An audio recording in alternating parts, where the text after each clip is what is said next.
Hi, welcome once again. This is the Grand Prix Project podcast with me, your host, Andre and the big bro, Thanos. What's happening, bro? You alright? Yeah, I'm good, bro. Yeah, this is the German Grand Prix Sachsenring review. Mark the Saxon King. Hey, man, reclaim the throne, right? Then it was just on a temporary hiatus, man. So it was pretty much inevitable. Like night follows day and day follows night. Yeah. Yeah, it It was. was a guarantee. There was no way, no how anybody was gonna beat him around that place on a Ducati. No chance. No how. Yeah, it was. It's like right now you're just running out of what they call it, superlatives. Is that what it's called? Superlatives, yeah, to Yeah, it's describe it. just. Yeah, it's just crazy what we're seeing right now. As they always say, the best rider and the best motorcycle. You're always gonna get that right. So the question you ask now is this his best ever championship season? It has the potential to be, but it's not there yet. I don't know. I think I'd probably say this is his best ever season because even when he was on the Honda, it was on a Honda that not his teammates couldn't ride. Or he's on a Ducati that's pretty much, yeah. I mean, what was the results of his teammates on the Honda? They weren't that great. Yeah, I don't. Barring the seasons when he withdrew from races and when he cut his season short. I don't think he's never been better than a Honda. Exactly. That's crazy. Yeah. Because even when he came back from injury when he first came back from the injury, hmm he just always found a way on the Honda to just be the top guy. That was a thing in him. No matter what I'm going through, I have to be the top guy on a Honda. It's like he prided himself in make sure he's the top guy. I You mean, know, let's be honest. Who was really his team? Who was it? Who was his teammate out under? he had two world championship teammates. Well, MotoGP championship teammate, and then he had Moto2 championship winning teammate. So it was Pedrosa, Mm-hmm. Lorenzo, Lorenzo. Joan Mir, and Paul Espargaro. Yeah, I think probably Lorenzo out of that four, you'd really class as probably true competition. True competition, but then again, Lorenzo didn't really get on well with that Honda. But I think if you look, I think on the grand scheme of things, looking at how he's performing now, how he's managing the races, he doesn't need to win the races by 10, 20 seconds anymore. That, Yeah, 'cause- and I think if he wanted to, he could win the races by maybe 10-second margins if he chooses. But that would probably mean exactly. he'd have to go, he'd probably have to ride the Ducati. That's what I'm trying to say. He doesn't have to ride the Ducati like how he had to ride the Honda to get the When- performance out of it. Whenever he tries that, he crashes. So Exactly. that's So the yeah. so But so the Ducati, even if post race anything, Germany, yeah, he's if he said anything, he the was better than him. Ducati, yeah, if anything, the Ducati is more suited to Mark. It's a more probably the best bike he's ridden in his entire MotoGP career, better than any of the Hondas. Yeah, I wouldn't Because say it's this more. bike does everything better than the Yeah, Honda. but I wouldn't say it's suited. I would just say he's adapted to the Ducati rather than the other way around. Nah, why couldn't you say it's suited? Because again, he rode the GP23. Granted, the GP20, I don't think it's a case of he just adapted. I think the bike just suits him. It does everything that he wants it to do. It turns well, it stops well, it accelerates well. It allows him to look after his tires well compared to everybody else. It's the best bike he's ever ridden. Yeah, it is the best bike. But if you've been watching his riding style, right, he's had to tame it down a bit in order to get what he wants out of the Ducati. So But naturally, that's not his riding style. but that's the point. But or you could also argue this is his natural riding style. But what we saw him do on the Honda was him. He needed to. That's the only way he could get the performance out of the Honda. He's now realized on this Ducati, I don't need to ride the bike like that because the bike is more responsive. Like I said, it does what I want. It turns well, it stops well, it accelerates well. So he doesn't need to go above and beyond and say, look, the only way I can get it to turn or stop, I have to be ultra aggressive. He doesn't need to be ultra aggressive on it. No, he doesn't And need to be. exactly, so that's why I think if you compare them, this is probably the best bike he's ever ridden because it allows him, not to be ultra aggressive on it. You You said it. We spoke about it before. You said if you look at his teammates on the Hondas, right? Then nowhere. nowhere. But if you look on his, okay, granted, Peko isn't having the best season. We get to Peko in a bit, but Peko is still there. You see what I mean? Peko is still Yeah, there. Peko is still getting podiums. He's third in the championship, whatever. But when you look at his teammates on the Honda, they were struggling massively on the Honda compared not to him. initially. Initially, Pedrosa. Remember, initially Pedrosa was still getting podiums, winning Yeah, races. It took Pedro like a just couple Pedro just should seasons have won a championship, for but Pedrosa to fall off. Actually, totally fall off the podium. It took a couple seasons. yeah, But yeah, I so this is definitely what think seven, huh? I definitely think this is probably the best bike overall Yeah, bike he this has ridden this in this is Formula the best bike in he's MotoGP. ridden, right? And that's a given. As you say, it allows him to do stuff that you know it does everything. We can't deny it's the best. Ducati just has been creating the best motorcycle since probably 2015. I wouldn't go. Yeah, from when he when 15. When was the first time he and Dovey locked arms? Was it 16 or 17? I believe it was I believe it was 16. All right, the year when Dovey actually started winning on the Mhm. Ducati, they've had the best motorcycle since then. They just had the wrong rider on it. Fair enough. They just had No, it wasn't 2016 because when was it? Valley finished second in 2016. I believe it would have been So it's 17 the following year.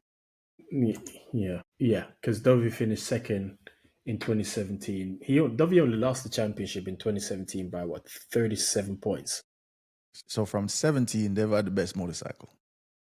And arguably, that motorcycle started coming good from like 15, 16 is when it actually looks like it was on an upward trajectory. I wouldn't go as far as saying Ducati was the best bike around that time, but 17, 17, 18. Hell yeah, yeah, they had the best motorcycle. They've been at the best motorcycle since then. As I said, they just had the wrong rider on it. fair They enough. just had the wrong rider. Because you got to remember, when did Lorenzo go to Ducati? That I'd have to look that one up. I don't remember. Right. I don't remember what year. That was a good motorcycle as well, but it took him a little while to start Twenty winning yeah, races. Lorenzo was at Ducati 2017 to 2018, Okay. and he did So, Honda 1 year Honda in 2019. okay. So he did 2 years at Ducati, Mm-hmm. right? So that was a championship. Those years was champion. That Ducati was a championship winning motorcycle. Had the potential to. They just had the wrong riders on it. And Lorenzo came to the party too late. Because by the time he started winning races, whatever happened between him and Dominicali, they just booted him. But then that doesn't also show you that it wasn't the easiest bike to ride in. No, what happened, Lorenzo, it was the same. So Lorenzo had a tank issue too. So they Like had, I'm not sure if you Peko, remember that Ducati, huh? like Where it Peko. wasn't really the tank, the thing that looks like the tank. So they had to Mhm. do like a bigger one for Lorenzo. It was like a humpback whale. Yeah, because I And think then one, he kept sliding off the bike because the tank was obviously we know the tank is under the seat, but the tank was basically too yeah. small for him. And once they made the amendments, he started winning races. He was lightning quick. But by that time, they're probably like, nah, mate. For whatever reason, what happened in the back of the paddock or in the offices between Lorenzo and the upper echelons, rumored it was Dominicali. Mm-hmm. For some reason, tempers flared or those personalities didn't match. Yeah, Lorenzo was out. So those 2 years, that was a championship winning Ducati if they had the right riders on it.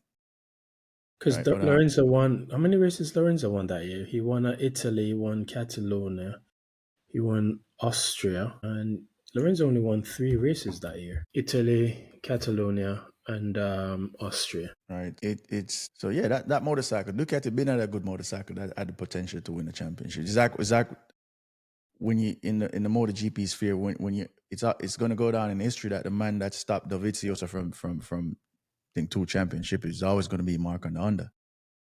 But did he really?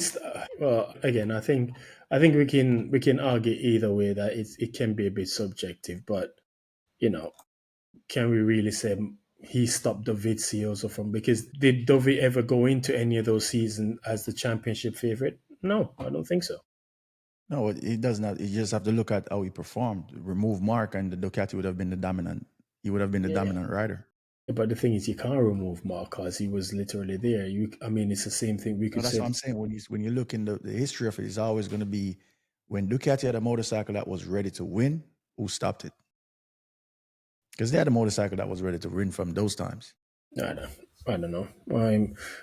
I'm sitting on the fence on that one. I don't think we can say they might have had a bike that could have won the occasional races, but to win a championship, maybe other That's things. what I'm saying to you. That Ducati was that if you listen to anyone in MotoGP sphere, those 2 years that Dovi was on the Ducati, that Hmm. was a championship winning motorcycle with just the wrong rider on it. Okay.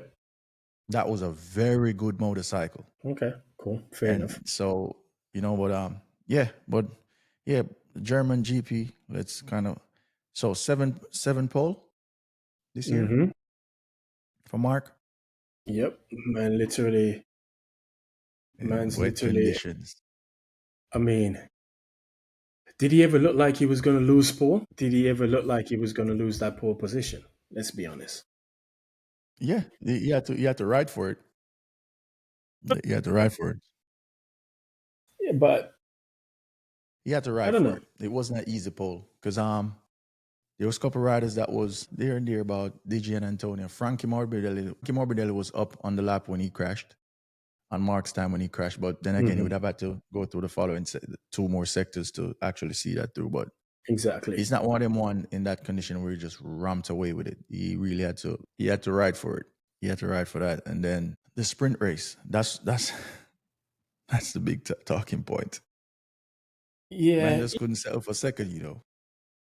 but I mean, can you blame him though? Because there was still enough time left, enough laps left, and he could genuinely say that he was just faster than everybody in those conditions. Because again, he fluffed his lines at the start, and I think he did. He was so eager to lead going to that first corner that he literally outbraked himself. And he was a bit lucky because if he had actually ran off track, he wouldn't have won that race. There was What he no said. way. If he had gone off track at that turn one, he was never going to win that race. So by keeping it on the track and managed then to just, I think he fell to what, fourth before? That allowed him to, P4, P5, I can't remember which, P4 I think it was. That allowed I him think to it's like basically, P5, but briefly. yeah. So by the time he got to turn two, I think what's turn two is that left hander, isn't it? He was pretty much back up to P4, and you knew from there on, yeah, It was it's just a just a matter matter of of the time. motorcycle coming to him. Because what he said in an interview is that when he went into the corner, it's either two things are going to happen. He's going to crash. They say just let it Hmm. off, run wide, and live to fight another day. Because if he said if he had continued going, it probably would have crashed. So he processed that so quick to realize just let it off and just live to fight for the rest of the race. Yeah, because it was still a long race, and like I said, he knew he had the pace over everybody, no matter which conditions it was. He had the pace over everybody. So giving up those four positions at the start wasn't going to be detrimental to his race at all. His boss wasn't happy though. I could tell you that much. Yeah, well, Because I see what he but was you can looking. understand why his boss. Tardazio was like he was like, oh my god. And even Mark said it. He said he took too much risk. He said he could have settled for second, but he said it just it's just instinctively. The bike started coming to him, and he just went, and it just worked out because he they're asking him about these, and he was like, you know what?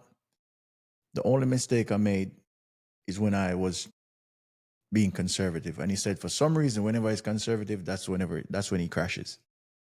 He said once I'm in the zone, I just have to ride where I'm comfortable because the moment I start thinking I'm backing up, that's when I make mistakes, which is Yeah, understandable, which yeah, is totally understandable. because you're going against your natural instincts, and that's when Yeah. you're more likely to, like you said, will make a mistake. And it's kind of similar to what when at Le Mans. when people were talking about Zarko, about he needed to slow down, and I was like, no, don't let the man. This is in conditions like this. Let them ride the normally ride. It's the natural Yeah. instinct. Because the And moment you start in those thinking, situations, yeah, you need to be there because the moment you start backing off, that's when you lose temperature in your tires, hmm so I right? mean, I didn't think he was ever. I don't think he was ever going to lose um, that race, even when he dropped to P4, because you just look at it like once he gets into that rhythm and the bike starts to operate, then he's gonna be he's gonna be good, and that's pretty much what he did. You know, Yeah, not much in the sprint. He just came through one that and Bezecchi, another solid weekend for Bezecchi in the sprint. hmm hmm Quartararo managed to hold off Digi and Antonio. that's his. That's what his first sprint podium of the year, Yeah, his or first is it? sprint podium in a Yeah, while. yeah. Because he has other Digi, podiums. He got podium. Where did he get a podium? Got a podium in Jerez. Where else did he get a podium? I can't remember. But yeah. the thing is, right? This is what I'm looking. So let's finish out. So this is a sprint. Yeah, sprint was straightforward. Came through in the wet one that. Yeah, so Fabio did well to hold off DJ because DJ was fast all weekend. hmm Followed by Jack Miller, Brad Binder, Zarco, Alex Marquez with the broken, but he said it didn't affect him as much. Pedro Acosta, Furman, man, Peko Bagnaia did not score a point in the sprint. Even Miguel Oliveira, who hasn't been anywhere. But Yeah. this is a sprint. Let me just round this off because we're gonna have to get to Peko and Digia and a few guys in the main race. So yeah, really that's it for a sprint, for the sprint. Just as you said, true to form, right? And then Sunday comes around. Dry race. Yeah. Dry race. What were you expecting in terms of so Mark was already earmarked. What were you expecting for the actual main race? What was your prediction, or what were you apart from Mark? What did you have as your podium? I was. I was hoping Fabio could probably sneak onto the podium at the start. But then I didn't have much expectation for Pekka because what I saw on Saturday, just like he didn't look like he was at the races from Friday. He was nowhere. He was literally like, you know, on average, he was like a half a second slower than Mark in literally every single condition. So my expectations for him was maybe maybe finish in the top five, but he was definitely going to score more points. But I couldn't see him making the podium or anything like that. I thought maybe Fabio could sneak a podium, and it would have been Mark, Bez, and Fabio. So Dijan yeah, Antonio or Quattararo? only Quartararo. There's only one Fabio on the grid. Everybody else is an imitation, man. So did you get called Digi?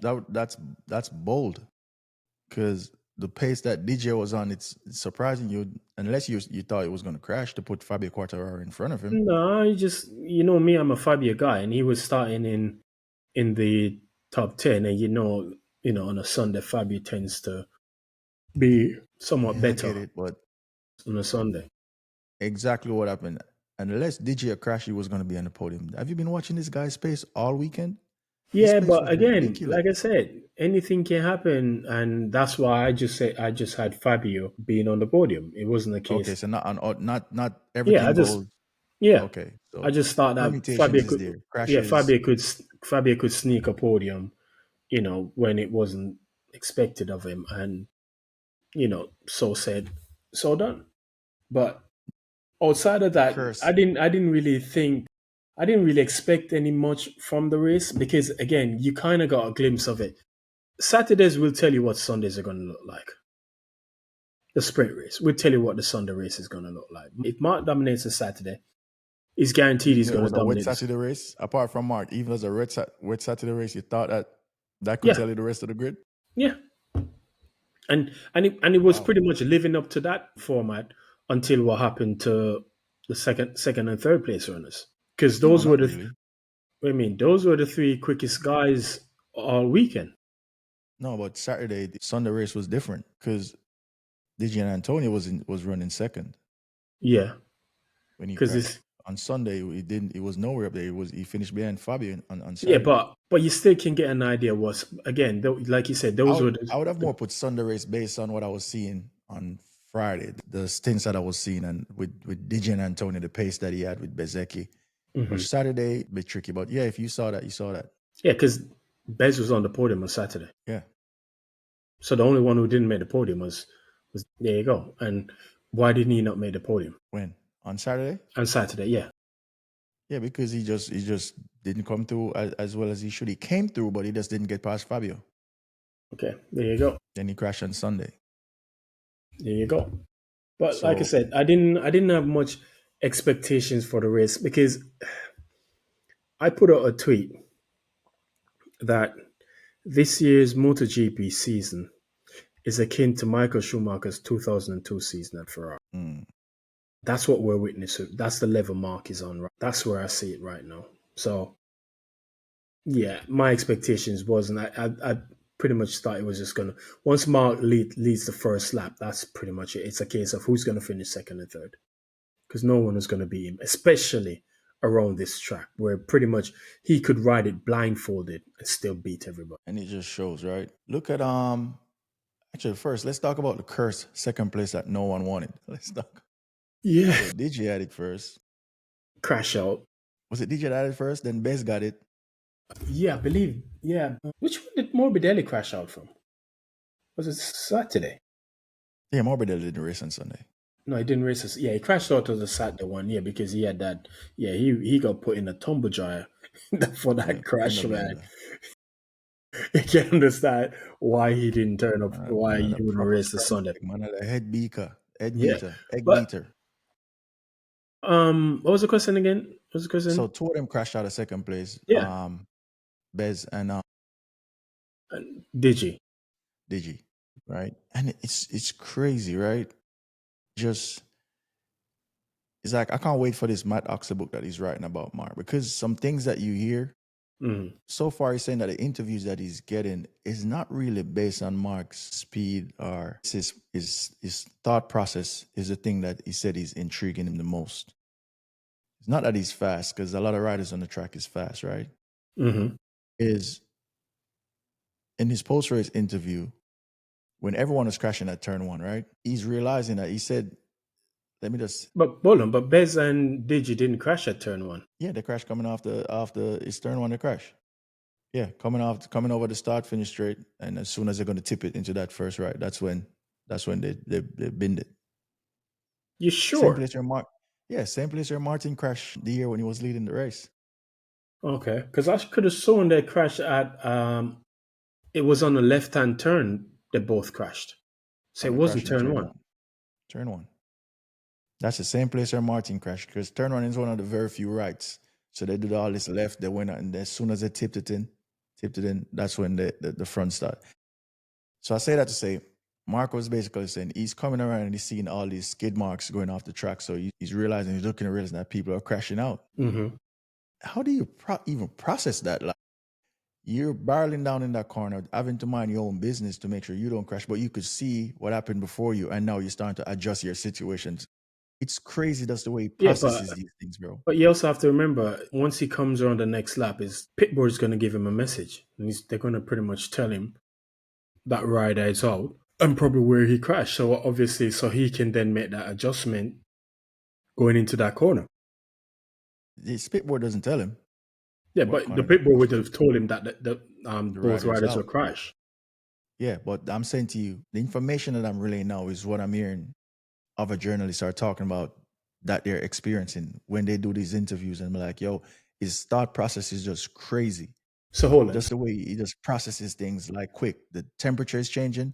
Oh, I got to change my riding style. There's a dry. It's just, that's the thing that most people are impressed the most about. But my question to that is, especially, how would he know the temperature is going up or down?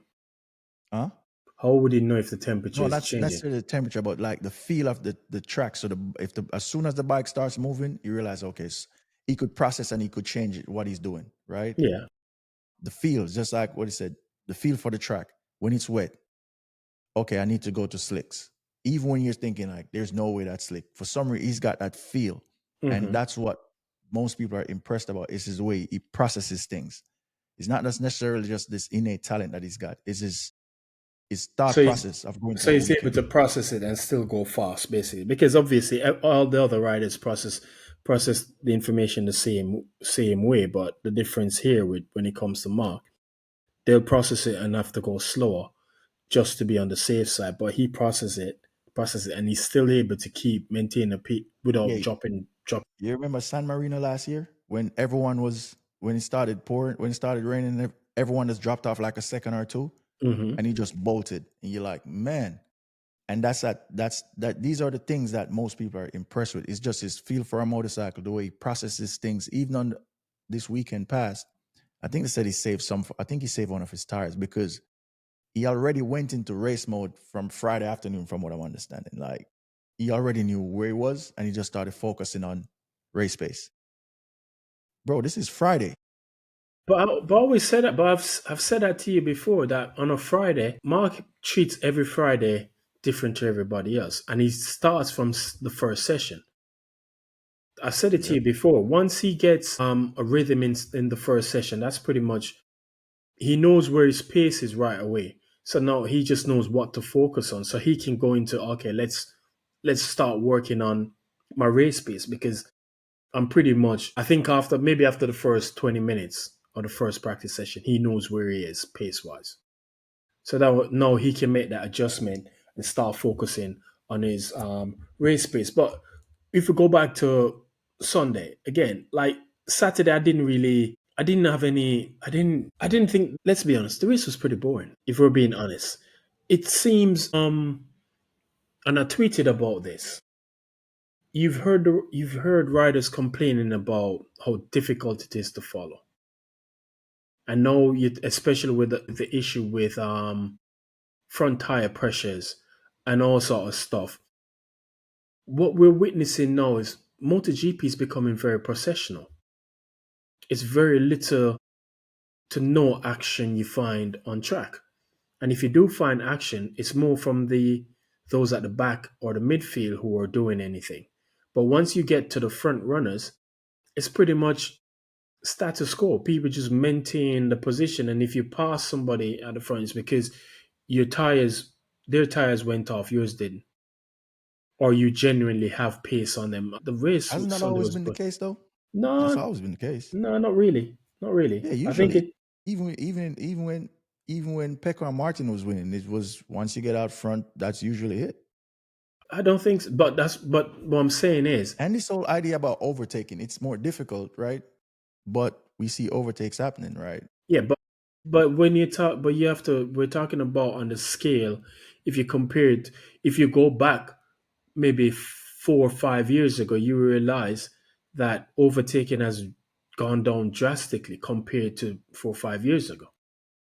Yeah, yeah, So and that's because if you look at the bikes now, they pretty much look like Formula One cars yeah. But with this all is of this is these not only this wings year, and these flip flop this but it's been that like on this for it. 3 years now. Yeah, but I get that. But now you're starting to see the problem I'm talking about, where riders themselves are telling you it's hard to follow because of dirty air coming off the bikes. That was never the case. Like I said, maybe 4 or 5 years ago. And if you go back and you look at the numbers, I'm sure you find that overtaking has gradually been going down, and that's as a result of the bike. So now the races have become somewhat processional. And that's why I said on Sunday, it wasn't. I wasn't really surprised. I knew Mark was going to win the race. I said it to you in the what was the Assen, because Assen was prior to this, Yeah, right? but even before the wings, we knew he was always going to win Sachsenring. Yeah. So you know, what the only thing of note that really happened in that race was Bez and Digi crashing out from second place respectively. Nothing else was really, No, you that's know, not true. That's not really true. okay. Because Luca Marini, Furman, Joan Mir, Raul Fernandez, they was Hmm. having a whole ding dong dong at the back of the field.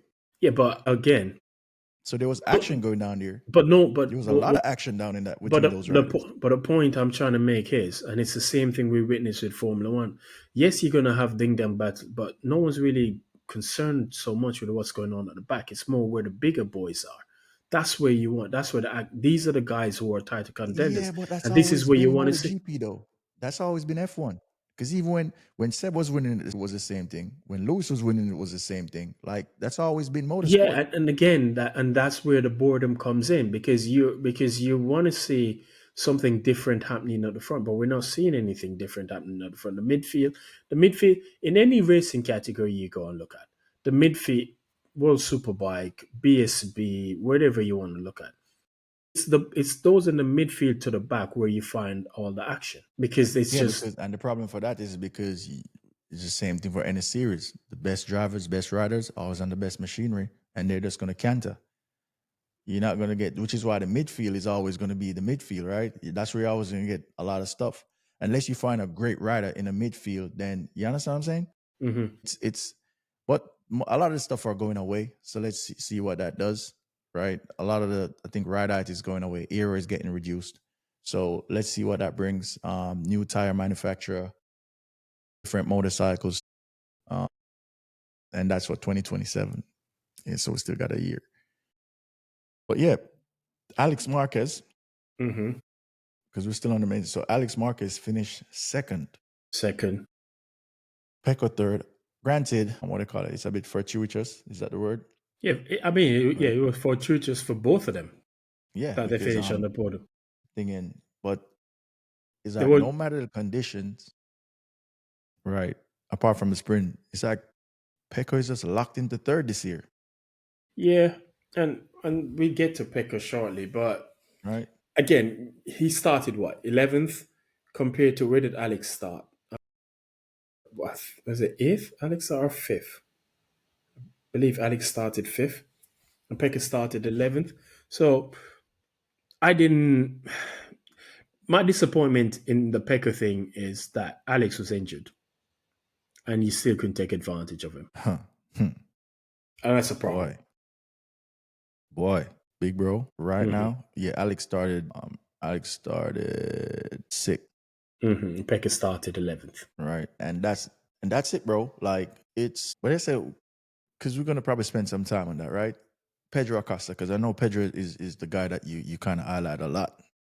Main race crashes out, right? How many DNFs has Pedro Acosta had this year? Is that DNF. quite a few? Yeah, is that quite a few, right? Yeah, far too many. Let's just put it that way. He has had too many. Yeah, too many.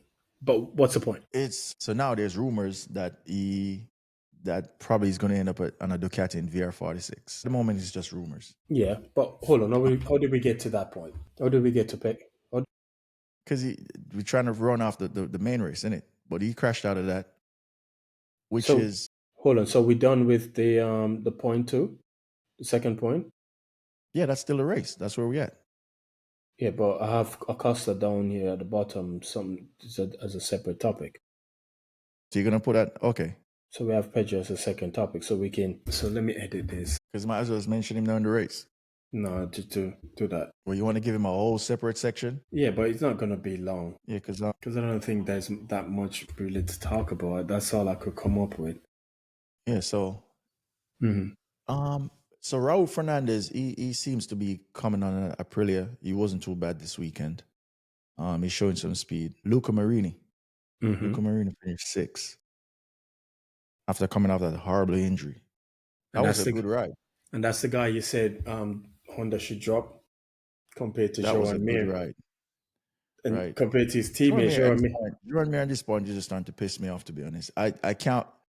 Even as a world champion, even as a double world champion, I can no longer justify my support for him, right? Even though this accident wasn't his Did fault. I This not wasn't his fault. did I not say to you earlier in the year when you said to me, oh, they're more likely gonna you'd rather keep Mir But I over. still think he's a better rider than Luca Marini. Yeah, That doesn't change. but the point here is, and I made that point back then that Mir brings the bike home. Yeah, Marini brings this the bike crash home. wasn't. I must say this crash wasn't his crash. It wasn't his fault, but Either way, but he's there. during commentary, apparently they said he's crashed out of 57% of his races. Yeah, he crashes a lot. So it's just like So then So then this argument about him being a world champion would be the reason why. No, I wouldn't keep him because you're a world champion. That means you shouldn't be crashing so much. Your teammate and Marini, that many people don't rate. I'm not really here nor there about it. He's bringing the bike home. He's scoring points. He's consistently finishing in the top 10. But your teammate keeps crashing. So if Yeah, Joan Mir is starting to piss me off, bro. uh, Jerome should I have could, been pissing I you could. off from way back when. No, no, no, no. Because at the end of the day, right? You at some point you're gonna have to. You're pushing. You're gonna crash. I could respect that, right? I can always respect a rider who pushes, crashes. Cool, right? But now it's just like, bro, it's just getting unbearable. Like at some point, even if this race, this past accident wasn't his fault, he's crashed so much. It's like you still blame him. Like you know the one like it's like a kid that gets into trouble a lot. Now you start getting blamed for everything, right? Even when it's not your fault. Even if someone takes him out of the race, I'm going to say you crashed. It's your fault. You crashed too much, bro. You I'm know. not giving you no So grace no more. And again, it's not like it's just this year. crazy. It goes back all the way. How long has he been on the Honda? Since Mark was there, when did Mark leave? I think he's been Mark on the left. Honda Mark left last year.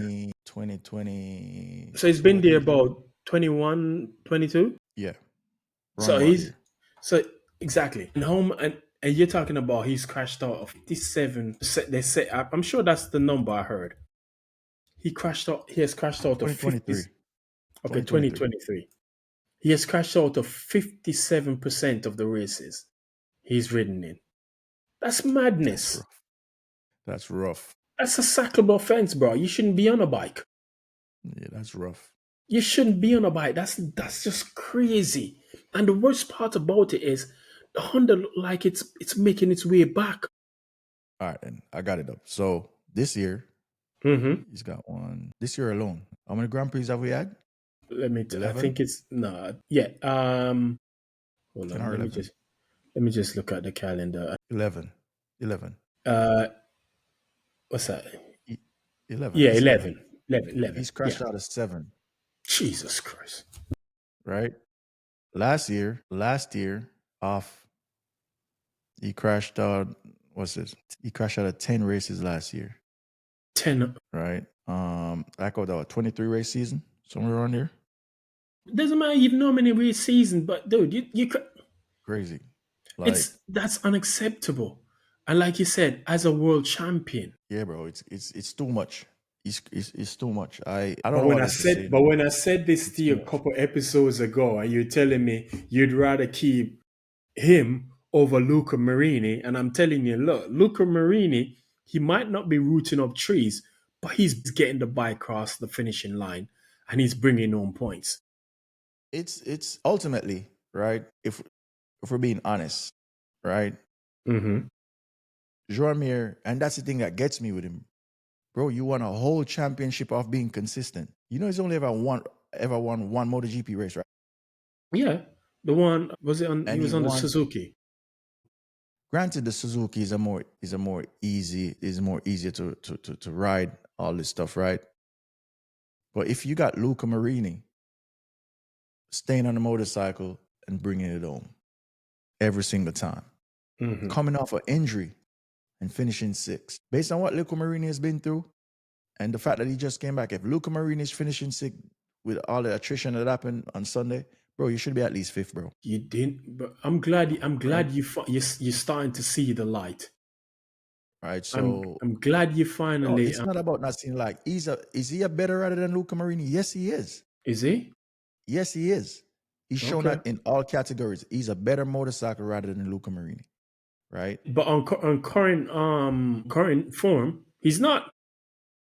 Yeah, because maybe the Honda just doesn't suit him as much. Maybe he's not as adaptable. But is Yeah, Joan Mir a better motorcycle racer than Luca but Marini? Yes, he but is. but the question, but you say maybe he's not. He's been on the Honda since 22, 23. Yeah, but we're not going to do that to him though. Why not? We're talking about a Honda that's not that Honda was Yeah, but the Honda. Yeah, but the was Honda is animal. starting. But that's the point I'm trying to make. If you look at the Right? Honda this year, it's the Honda this year. It's the best it's ever looked since Mark was on it, Yeah. and he's still crashing. Joan Mir. I'm trying to bring up the championship standings on this thing, on this bleeding thing, but for some reason, Wait, now? I want to see I want to see the point standing, because I'm trying to bring up the He's he's in 9th in the with standings. 32 points. How much? 32.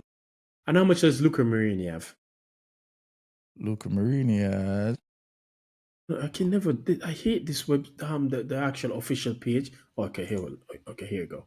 So Luca Marini has 48 points in 15, And missing some races. and Joan Mir has missed the race. Yeah, it's just he missed a lot in the gravel. So Yeah, it's getting too much, bro. It's getting a lot. Honda's gonna have to start asking questions. Of Right? course. There's too much hard charges coming through the motor tool system right now to have Joan Mir just wasting a factory ride in the gravel every single weekend, right? And for me, I like to give riders grace, right? Because what they do is difficult. It's not an easy thing, but man, at some point I'm like, man, I gotta hop off this boat, right? I'm going to use those words against you shortly. I'm going to Right, use those words against you shortly. But let's see. Luca Marini, man, Joan Mir, and there's still the talk of we're going to get to him as well. 89. If it comes down to it, where they're going to have to replace somebody at Honda, that factory team, it has to be Joan Mir. It has to be. yeah, no, it's looking like it. Whether it looks like it or not, he's the one that has to go, because he's not doing the job. He's supposed to be the lead rider in that team, and he's not leading that team. No, Not. the lead Honda man is Joan Zarco. Yeah, but I don't even want Zarka to go back in that factory Honda. Let Zarka stay Right. where he is at LCR and keep doing what he's doing. Yeah, it's Joan Mir, and you got to get it together, son. Yeah, You no. know, I was trying to cut you some slack as a double world champion, but nah, man. Like, granted, this accident wasn't his fault, but I don't care whether it yes, it was was. his fault or not, but that's what I said to you. He's crashed so much. Again, like you mentioned, the boy who cries wolf. Yeah, Cries wolf so many times, and there's no wolf. But when there finally turns up, a wolf turns up, no one's gonna believe you. No one believes him. And yeah, I'm not really sorry. Yeah, I think him and Alex Rins shouldn't be on the grid next year. yeah. It was bad. You know, let me Bruh, not even mention Rins. there was This was 10 riders finished the race. Only 10 riders. I believe that's one of the lowest of since probably in the modern era. 2010. The I guy, think look, I think one race in 2010. Alex Rins, Rin- Alex Rins does not deserve to be on that Yamaha next year. And if Yamaha keeps him, they're not serious about moving forward. Yeah, Right now, who's ever since he on the crashed on second? the Honda, he hasn't been the same rider. Look, right now, who's the Yamaha riders? You have me. I'd rather promote Jack Miguel Miller, Oliveira. Quartararo, Oliveira. I'd rather promote Oliveira into that second factory right seat. That's not gonna happen. That's not Why gonna not? happen. That's not gonna happen. Oliveira, nah, that's not gonna happen. But we act, Oliver. Are we gonna act like Oliveira didn't really perform when he was on the KTM? Yes, he did, but he's not the same rider, bro. There's a few riders on the grid that's not the same. Yeah, but maybe But when putting him in that Yamaha seat might actually revert him back to who he previously was. nah, because the Yamaha that him and Jack Miller are on is good enough for him to show potential, bro. Going in the factory team ain't gonna all of a sudden propel you up to be Fabio Quartararo. He has a motorcycle because that's how you get promoted to the factory. If we're giving you a Mhm. full factory spec bike, you have to show us something, bro. We ain't gonna go off KTM's what you did at KTM unless you had And won three world championship for them. he only has That's a what, different 6 story. points. Yeah, 6 points. That's not good, dude. That's Yeah, he was injured. Give him I have to cut him. He was injured, right? Mhm. But he's luck, man. He's just got bad luck, Miguel Oliveira. And most of the time when he get caught up, he reminds me of Danny Pedrosa. He's always injured. As soon as Miguel Oliveira is in any form of accidents or mishaps, injuries. So I can't see him in the full factory team. Well, Right? I just don't see Alex that. Rins and Joan Mir shouldn't be on the grid for next year. But Anyway, let's move on. You touched on him earlier. Peko Bagnaia didn't score a point in the Prince race, which is again is terrible. Mm-hmm. Should he be criticized more for his performances this year? Of course. So then Of why is course. he somewhat being let off the hook by everyone? Because he's a nice guy. He Yeah, hasn't, but he hasn't, he hasn't, there's nothing with every rider, right? There's probably only two riders that on the grid, of the top guys, right?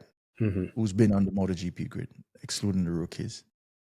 There's probably only Alex Marquez, Peko, Fabio, Quartararo, Fabio Digi and Antonio, and who else? There's one more. Riders that really, you could say, you've never heard anything about them, whereas like make you look at them like, would that be? Alex Marquez is just guilty by association because from what I understand, he's a good chap.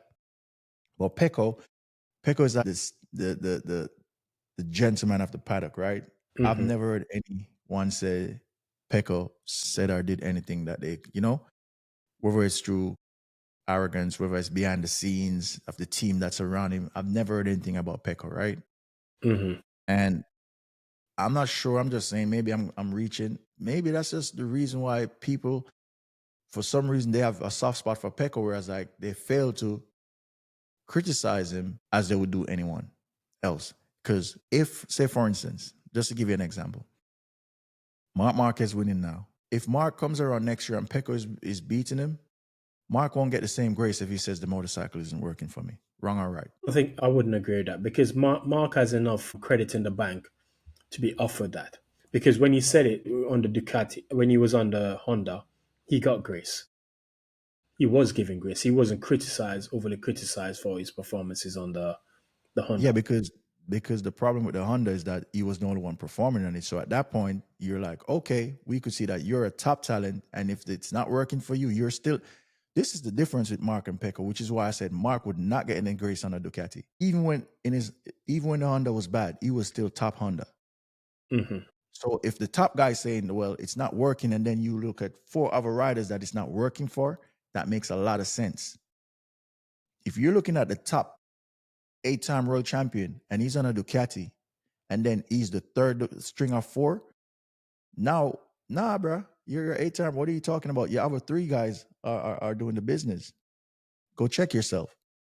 That's what they're not doing with Peko. Peko is, even now, it looks like Digia seems like he found a way forward with the GP25. Hmm. And I could see Digia beating Peko on pace a couple races before the season ends, right? Because for some reason because it's probably all right then. This is what I like from what I'm seeing with Digia compared to Peko. I get it. Not everyone is adaptable as a Mark Marquez as certain grades, right? What I'm looking at is Digia had an issue where he said, "Hey, I cannot find the one lap pace. That's where my issue is. We're 11 races in. And the past two races, you could see where Digi has made some progress up the grid on his one lap pace. Make Hmm. sense? Yeah. So he seemed to be making some form of progress, but Pekka hasn't made any. And that's where my issue lies. For a two-time champion, you must, by the 11th race in the season, come on, man. There should have been some progress where we could say, well, there's a clear step between when you started. Bro, you're locked into third place. Yeah, but I think there has been some.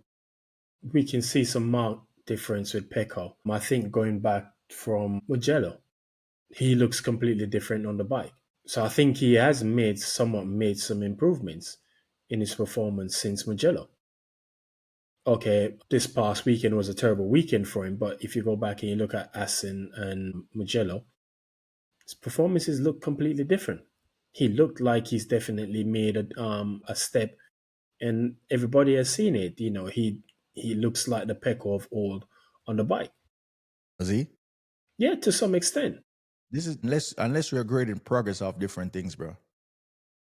DJ and Antonio made progress. He's up the grid from where we're used to qualify. That's progress. Peko Hmm. ain't moved. What do you Third mean? place. The whole season. No, Third. he That hasn't ain't progress moved. to me. Moved in the championship. You mean? Even in the races, he's still finishing third. Even on a bad day for Alex, Peko is still the third string guy, right? So for me, I'm looking at it like even he said it, I'm just locked into third. To me, DG made more step on the GP20 more than Peko has. Fair enough. Right? And that's my issue. I'm looking at that. We're 11 races in Peko. 11 races in. And we don't seem... Yeah, and I haven't seen anything that's convincing me, right? Because, as I said, if it was anyone else, you would not hear the end of it. He's getting cut a lot of slack. They're giving him a lot of grace. And I think, okay, and again, that's probably because he has coins in the bank. And again, this is the first year he's really struggled this badly under Ducati since he joined the team. This is literally his worst season on the bike. So I think in that regard, maybe that's where and again, given who his teammate is, why people are looking at like, okay, let's give him a less, not such a hard time. But I think where it's really going to get difficult, and maybe they shouldn't even be given that, because again, he's losing out to Alex on a year older bike. Like you said, it's like but if you look at it this way, how many races has Alex finished second in? More than Peko, right? So imagine if Mark wasn't there, Alex would be the one winning those races. So in that regard, you can say, yeah, we can't give you. Come on, Peko, you should be at least finishing second to Mark, not finishing third to his brother, because you're on the better bike. And let's be honest, I don't think anyone's going to say Alex is a better rider than Peko, if we're being honest. What? I was listening to, which one of the podcasts? Which one of the guys? Because there's only certain people that I listen to in the MotoGP sphere. I listen to the highly respectable guys that are respected, who's put in time, right? And I don't want to quote the wrong person. So I'm not going to quote, just in case I'm making a mistake, right? They said when Ducati made the motorcycle, right? The one that they got now, the winner, right? They, in the fold, they realized they didn't have a top rider in their stables, right? So obviously they designed a motorcycle that Dovey developed, right?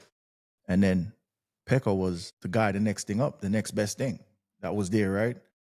And Ducati ended up creating a motorcycle, right? That if you're decent enough, you're probably going to win his championship, right? Because when you look at it, Peko wasn't really, if anyone had said Peko was going to come and win 2 championships, no one would have believed it, right? So Peko really isn't like that guy.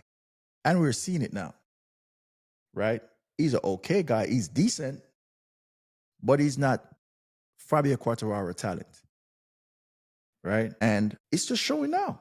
I just believe it's been shown up now to where it's like, okay, granted, the motorcycle isn't what you want it to be. It's not a GP24.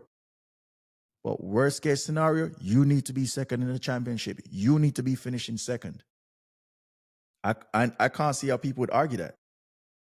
Yeah, that's a fair argument to make. Worst case scenario, you need to be second, even because there's a picture, right? I don't want to go back tomorrow, but just to show, there's a picture where it's like, I think Matt Oxley posted it. Mark was going, I think it was the same turn one, and you could see where the chattering, because he still gets them. Whereas you could see, like if you slide in, if you would see like you slide in, it's a constant black line. With chattering, you see like missed patches of the black. It's just like, and he's still super fast, right? And those are the little things, like he's adapting and he's making it work. And Peko just can't adapt to what the GP2 is doing. And that's it. I think that's where, for me, I'm like, well, I just can't put him at a certain level. For me, I can't put him at a certain level because of these things. Like, we know the GP20, it's not the GP24. Get over it. It's a GP20. And the thing is now, the fact that it's leading the championship by a long shot, bro, you ain't got no coins in the bank for Ducati to do anything, especially if Digi and Antonio is now creeping up the grid. And he's finding speed. And if he starts getting ahead of Peko for the rest of the season, what do you think Ducati's going to do? You think they're going to do anything? In what sense? In terms of changing their motorcycle? They're not. I think they will, because again, they can't just discard him to the side like that. It's a guy that's been there his entire MotoGP career. You've won 2 championships with him. You can't just discard him because he has had a bad year on the bike. and this is where you and I disagree on these things, because you look at morals. This is motorsport. If DJ and Antonio start beating Peko for the rest of the season, how do you then turn to Gigi and say change the motorcycle? It's crazy. Why? Tell me, Peko, if we built Yeah, the because again, GP25, because he has coin in the again. I don't think to say just because DG is moving up the grid, you're not just going to ignore Pecco. Why would you do that? You're it's not talking about ignoring him. yeah, but that's literally what you're saying. They should ignore. No, Yeah, no, because I'm you not just saying said that. why would they Listen, change the listen to what bike? I'm saying to you. If you as an engineer created something, right? Granted, Hmm. it's not what you created the year before. Or in your mind as an engineer, this is actually better. It does need tuning over a season. We just need to just get certain little quirks right. By the end of the season, it's going to be fully developed. It's going to be better than the GP24. So we're seeing the progress from, well, Mark has been doing this thing. I know Digia is creeping up the grid. He's creeping up the grid. By the time season's end, if Digia is proven that the GP2 actually works and now he's outdoing Peko from now on to the end of the season. Let me ask you, if you're an engineer, how do you have that conversation? How does a rider come in and say, well, this, and then you're going to like, well, this Yeah, guy did but the thing, again, he did the thing. What are we supposed to do at that yeah, point? but the problem with that is there are three different individuals with three different needs. So whilst Pecco he might not be encountering the same, which I think he is because what's his name? Uche, I think the guy's name for the manager for Latino Reddit. Uche Salucci. Yeah, he's saying I can't remember which race it was, and he basically said the same issue that Pekka is having with the front end is the same thing DG's having. So again, so even if DG moves up the grid and DG starts showing performance and Pekka is relatively stagnant, it's still you're talking about someone that's been with your team since his entire MotoGP career. Bro, Just remove then, that. That's irrelevant. but you can't say, So I'm glad that you bro. said that. I'm glad that you said No, that. you No can't one, say. hold on, the thing with Ducati, right? Because I think what you're not getting, Honda did it, or when they say on Ducati is not going to, you're saying there's three individuals with three in different needs. That's the difference with Ducati. Ducati is not making three different motorcycles. It's not about no. I'm not saying they're gonna make three different motorcycles, right? But you have to listen to why Pecco is saying is wrong with the bike. You have to listen to what Digi is saying wrong with the bike, what Mark is saying what's wrong with the bike. And from that information, you then have to try and fix all of these issues so that you can get one bike that all three people won't have. Because if they're giving you three different issues they're facing with the bike, don't you think that's a problem? That's a harder fix? Yeah, but ultimately, even though we're having these issues, we could see. So Mark is an anomaly. Put Mark out there, right? It doesn't Bro, it matter. does matter, because Yeah, if Digi and Peko but is on your the same argument, what you're motorcycle, trying to say here is because Digi is making improvements, the engineer shouldn't listen to Pecco and I try did to not resolve say his. that. I So what are said you saying? he's not gonna be in the driver's seat in that argument. But In it's not that about boardroom, it's not about being in the driver's seat. It's about saying, look, this is where my issues. This is the problem I'm having, and it's for them to try and figure out. Okay, because he's a factory rider, you can't just because he's not in the driving seat, you're not gonna like try and put work in to fix his problem. You're talking about a guy that won you two championships. You don't I'm not just saying that. don't just No, throw it to the you're side. not listening to what I'm saying to you. Listen to what I'm saying to you again. You're saying that because your whole argument is because he's won two championship. Nobody cares. That's not how this works. No What I one cares, mean, why would they not care? bro. And this because because you're basing this on morality, bro. I keep telling you, Yeah, but motorsport has nothing to do with morality. but no, it does. You're looking at Morality a rider who is does. a two-time champion, Yeah, and if but he goes a whole but season, hold on, if he goes a whole season and he hasn't made the improvement that, and you could see Digia made clear improvement, what do you do at that point? you still have to try and fix this problem. Again, you can't just say, "Oh, DG made improvements, you didn't make any improvement, so I'm sorry." No, and again, you can't. This idea of yours that morality doesn't exist in motor is I don't. That's nonsense, bro.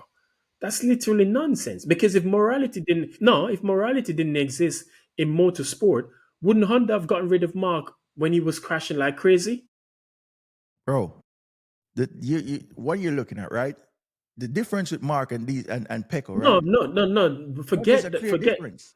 No, There's forget. a No, clear because difference between no, Peko and Mark. forget. No, And when I forget say it. Because morality, I don't mean like everyone is just barbaric. What I'm saying to you, if it's a situation, because you're basing Peko's very existence on 2 championships. Yeah, he won you 2 championships. so then, what Bro, are you gonna base it what on? I'm asking you, if you're an engineer, right, and you created something and you have 3 riders, even though Yes. one gave you 2 championships in the past, and you're telling me you win a whole 40 race season, and you're championship winning guy, right? In Peko, you're 2-time champion. You're telling me you win 40, and you could see that. Well, you have made an improvement over a whole season. We could Okay, see but the second okay, tier guy in Digia. That's okay, my argument. okay. How do But what are you quantifying improvements as? How are you quantifying him making improvement? make an improvement is at least start beating Alex Marquez. Okay, Second in the championship is okay. would be But improvement. what if that improvement he's made doesn't centers around him beating Alex Marquez, but it centers about how he starts to feel on the bike. His how the bike he's now able to brake, he's now able to carry corner speed, etc. Look after his tires, etc., etc., etc. Because And so your only view of him making improvement would solely be based on whether he can beat whether he starts to beat Alex or not. yeah, everything else is Yeah, irrelevant. but then to beat Alex would also require the bike to start doing what he wants, right? Yeah. So whilst DG, Or he finds it himself to make it to be adjust to start adjusting to certain things that the but who bike said, is doing. but hold on a second again, who's saying he's not making the adjustments? We're 11 races in, right? You didn't answer the question. Who's to say he's not actually making adjustments to the bike, but even with the adjustments, he's still not getting what he wants from the bike? So your argument would be that all right, let me ask you, do you think the Ducati No, is you haven't answered fundamentally the flawed? question. You haven't answered the question. Yeah, ask your question again. What's to say he's not making adjustments to riding the bike, but even with the adjustments he's making, he's still having the same problem? He's gonna have to figure it out, bro. I don't know the answer to Yeah, that question. You would have to answer that. exactly. So we can't blanketly say he's not trying to make any adjustments to what's going on with the bike, or he's not actually improved. Because like I said to you, if you look at him from Mugello up to Assen, again, even in the race on Sunday, he didn't look as bad as the previous 8 races, because he was literally on Yes, Alex. he did. Yes, he did. No, in Yes, he the did. Because where you would was have it? finished sixth, bro. You would have Yeah, finished and what, Alex would fifth have or finished sixth? fifth. Yeah, that's the thing. He Alex is stopped. coming off an injury. I could Yeah, live with that. no, but when you say again, he qualified 11th and he would have finished sixth. Alex qualified what? Eighth, you said, Yeah. and They finished made up fifth. 3 spots. Okay, Would have so made up what, Peko 3 would spots. so Peko would have made up more spots than him. As you would expect. He's on a Ducati, bro. Like, come on. Yeah, but again, that's beside the point. What I'm trying to say to you here is we keep trying to put forth this argument like Peko is unwilling to try things, to do something different. He literally rode a different chassis over the weekend. So that tells you he's trying to do different things so he can get back to where he was on, where he felt the bike being And maybe comfortable on that's it. where he's failing. And maybe and again, You know why I say that? That's exactly what Yamaha used to do until Fabio told him, yo, just leave the motorcycle. Leave what we got, leave the base setting, and over time, I'll adjust it over time. Sometimes that's and what you need to do. and it didn't change his results. Right? Oh, Fabio? Yeah. Is she trying to tell me that Fabio Quartararo this year isn't that different Fabio than last year? He's not Again, getting no, better we're results not. than But last year? your statement doesn't relate to this year. The bike he's on this year is better than the one he was on last year. So your But he statement, hasn't touched it. That's what I'm saying. When he started, he said, leave the motorcycle. no, I'll they've work with made all of they've that. made they've made changes to that motorcycle since the start of the year. This It year has when he started it, they've and this is again, from this is bro, from his mouth, bro. I'm not bro. But I'm telling he you, said obviously they're gonna bro. they've made, so Obviously that's they're the gonna bring point. upgrades, bro. So they've made changes to the bike since then. They've not just left it The as how we upgrades, said. but what Peck when he started, he could have said, yo, I don't like that chassis, change it. Like he just said, leave the motorcycle. What we've got, let's work on this and build on this. So he's not chopping and changing. He's remaining consistent with what he started with and gradually building throughout the Okay, season. but okay, that's his approach. But Peko wants to find something, so he's willing to do something different. He is willing to try a different chassis. So we can't look. My general argument here is right. Again, I'm not. I've no dog in this Peko fight because I'm not. I like the guy because I think he's a decent human being. He's a good rider. That's it. He's not my favorite. You know where my loyalties lie. But my argument is trying to be spun. The narrative is trying to be spun that he's not trying to do anything. He's not trying to adapt to I what the don't think it's bike is doing. that he's trying. I think he's not. The argument is that he's not very adaptable. Again, how do we know? How do we know that the performance, what we're seeing, is as a result of him being adapting, and that his performance could be far worse than this if he didn't try and adapt? Hell no, we ain't gonna buy that. He started the season just like this. We ain't gonna buy that. But You can't again, sell like I that to said me, to you, bro. if you go and He look started at this again, season third. and again, and if you look at, if you ignore last weekend and you go and look at Assen and you go and look at Mugello, you cannot tell me that there's not been a stark difference in those two races compared to the previous 8 races we had up until that point. So it's clear there's something has changed. He has had he has made some improvements with the bike, but it's not enough. But your argument talking Maybe he about, just has his limit, bro. Maybe this is just his why are limit. you so reticent at just actually thinking, you know what, maybe this is what you're hell bent on Because saying. I'm glad that because it's exactly what we started the topic on. This is the first rider, championship winning rider. I've seen people making so many excuses and giving all the excuses in the book as to why he's third in the championship. You This is the first mentioned, rider you ever. said I've something seen earlier. this. You said earlier something in the chat, and I said I was gonna come back and use it against you, and I can't remember what it was. I should have made a note of what you When I said. mentioned Joan Mir, when I went back on Joan Mir and I said, well, it's tough on him. No, it wasn't. That it was something else. But again, I'm not trying to make excuses for Peko here because I've literally admitted that his performances this year has not been good enough. And again, for someone of his talent, he should be second in the championship. He's not currently not in the second. Obviously, we know he's crashed out of some races and he's had issues, etc. etc. But the point I'm trying to make here is in his defense, Pick only had one DNF, bro. okay, Silverstone. but also did he score points in Le Mans? Because did he not get taken out in Oh Le yeah, Mans? Le Mans. Yeah, Yeah. Le Mans. Was that Okay. the main race, right? Yeah.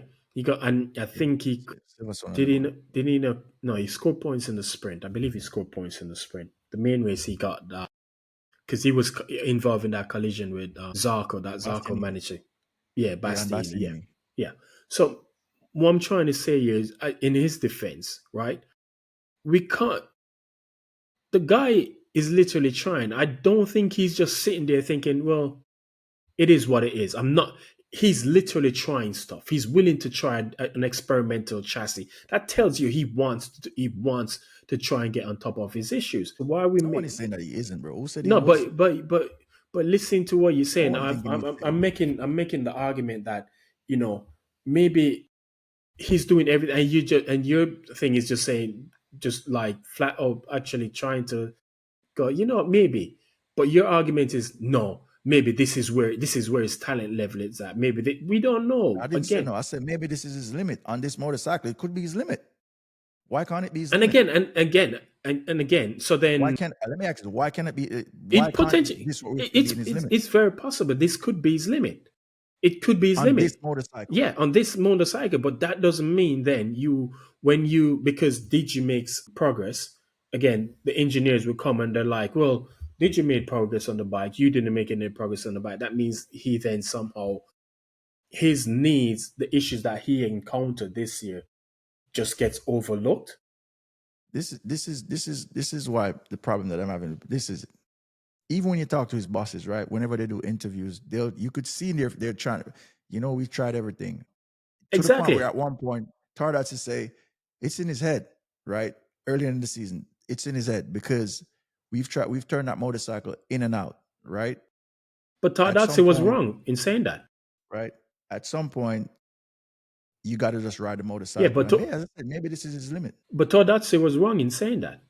And what I can never pronounce his name, Uche. That's how it's Uche pronounced. Salucci. Uche. What Uche said that Digi is having the same issues that Peko is having, because Peko's main issue with the bike is the front end. Because he said it. It doesn't matter which tire he puts on, the bike doesn't feel any different to him. That's where And his problem is. It's the front and DJ. Hold on, and Uchi in his interview with I can't remember the race with Susie Perry and Neil Hudson said the same thing. Said the issue that Peko is having with the front end is the exact same issue that Digi is having, but Digi has managed to find something that allows it not to affect him as much as it does so you don't Peko. see an issue with that on the grand scheme of things? If you're looking at Again, it on the grand scheme of things, you again, don't see an issue with that? again. DJ might have found something that allowed not that it doesn't affect him as much. That's what Pekka is trying to find, but he has So yet to I'm asking, find but that. this is what I'm asking. On the grand scheme of things, right? With all the resources that Peko has got available to him, that's what I'm saying to you. We need the optics of it doesn't look good, bro. No one That's says what I'm it trying to did, explain to you. but no one said it Because did. when you talk about the VR46 team, right, doesn't have half the resources of the factory Yeah, Ducati yeah, team. but yeah, So if it's a situation whereas Digi and Antonio is finding these things, right, and then you're a factory guy with all the resources, everything we got in the back, everything we got back at the factory doing, the optics is not good, big bro. no one And says that no, and but that no one is and that's why I'm arguing that saying the to you, optics. hold on, and that's what I'm saying to you. At the end of the day, it probably gets a little bit tricky for him once it comes down to where they're putting resources, how they're developing stuff going forward, right? I just Look, personally think that's going to be an issue, well, right? maybe, but again, That's like just I what I'm said to looking at you, because I'm but like, you're they're just talking, looking at you like, bro, like, what do but we you, do at this point? yeah, but again, That's all I'm saying. you're talking about a guy that won you two champions. You have to you owe it to him. You owe it to him to at least. No one owes you Yes, nothing. That's yes they what I'm do. saying to you, Because bro. yes they do. Come on, man, don't say that. Don't say that. They owe it to him. No, no one owes you anything. Yes, they do. They do. No, Even no his one own owes you team boss, anything, has said they owe it to him. His own team bro. boss has said that. Yeah, So then how can you bro. say they don't no one owes you anything? His own I've team been, boss has come out and said they owe it to Pecco to get the bike right. So how can you say nobody owes you anything? bro. No one owes you anything. But his team, In this world of professionals, most things no one owes you anything, bro. bro, Yeah, they're gonna say that because what do they yes, say at that point? bro, We yes, can't. There's nothing we could do. his own team boss has come out and said they owe him. They owe it to him to make sure to give him a bite that This is he's besides the comfortable point. But riding. don't Red Bull owe Christian Honor for what he did? But they still fired him, Wait, despite what? everything. They still fired him. No, because that's a complete. That's not. You can't make that comparison. Right? Yes, but I'm saying to you, Christian Horner, people no, are not gonna. Christian Horner wasn't fired based on performance. Christian Horner firing was political. Now I'm not saying Pecker's thing doesn't necessarily. I'm saying to you, ultimately, when it comes down to it, no one owes you anything in any form, any walks of life. That no one owes you anything. So ultimately, yeah, they could be like, you know what, he gave us 2 championships. Let's see with it. But let me ask you this, because we're only talking about one thing. How long do you, now that you realize that you need sprint wins to win a championship, how long you think Ducati is going to tolerate Do you Pecco? really need sprint wins to win championship? Yes, you do. Really? How many races did Martin win last year? Not as much as MotoGP Pecco. races. Not as much as Pecco. Exactly. You need, this is how important sprint wins are. If you were just looking at sprint wins, Mark would have been 5th in the championship or 6th. What do you mean? Because sprint win If only you give you remove his, 12 points. if you remove his Grand Prix wins and just put his tally up his sprint races, he would be up there in the championship. Sprint wins, yes, you need them to win a championship. I don't think so. I don't think you need to win the Martin sprint proved race. it last year. What Yeah, are you talking? We got proof yeah, in it. but how many races did Pecco crashed out of last year? I don't think you need sprint win. I don't think it's a mandate, Yes, you because do. again, if Mark finishes second in every sprint race this year, if he finishes second in every sprint race, right, but wins more races, more main races than Alex, he wins the championship. Yeah. So let me ask you this. So now, so remove, because let's remove Mark, because he's consistent in both, right? So you're telling me if it was an Alex Marquez situation where Peko is him and Alex ding donging, right? Mm-hmm. First and second, and Alex be racking up the sprint wins and Peko be lingering down in the back end, not scoring points. You think Yeah, but Alex would win that again, that's championship of sprint wins? again, bro. That only works if Alex is winning races and Peko is not scoring points in the sprint race. You're saying you need sprint races to win the championship, and I'm saying you don't necessarily have to win them. Win the sprint races to win the championship. You just need to make sure, because again, the sprint race is only 12 points.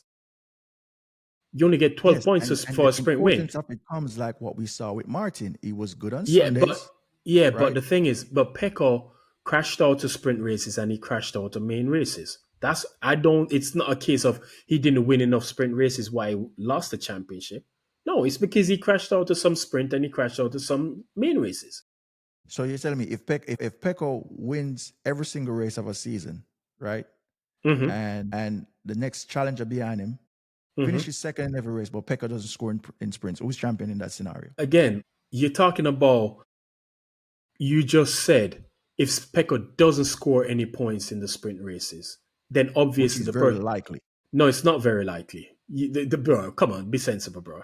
There's no way Peko is going to go an entire season and don't score points. That's just Now I'm not. just saying to you, based on what It's we're not seeing. likely. It's not likely. All right, then. It's So not okay, likely. cool. That's probably a reach. So let me ask you this. I'm saying to you, you need this in this MotoGP, unless you're dominating on Sundays every single weekend.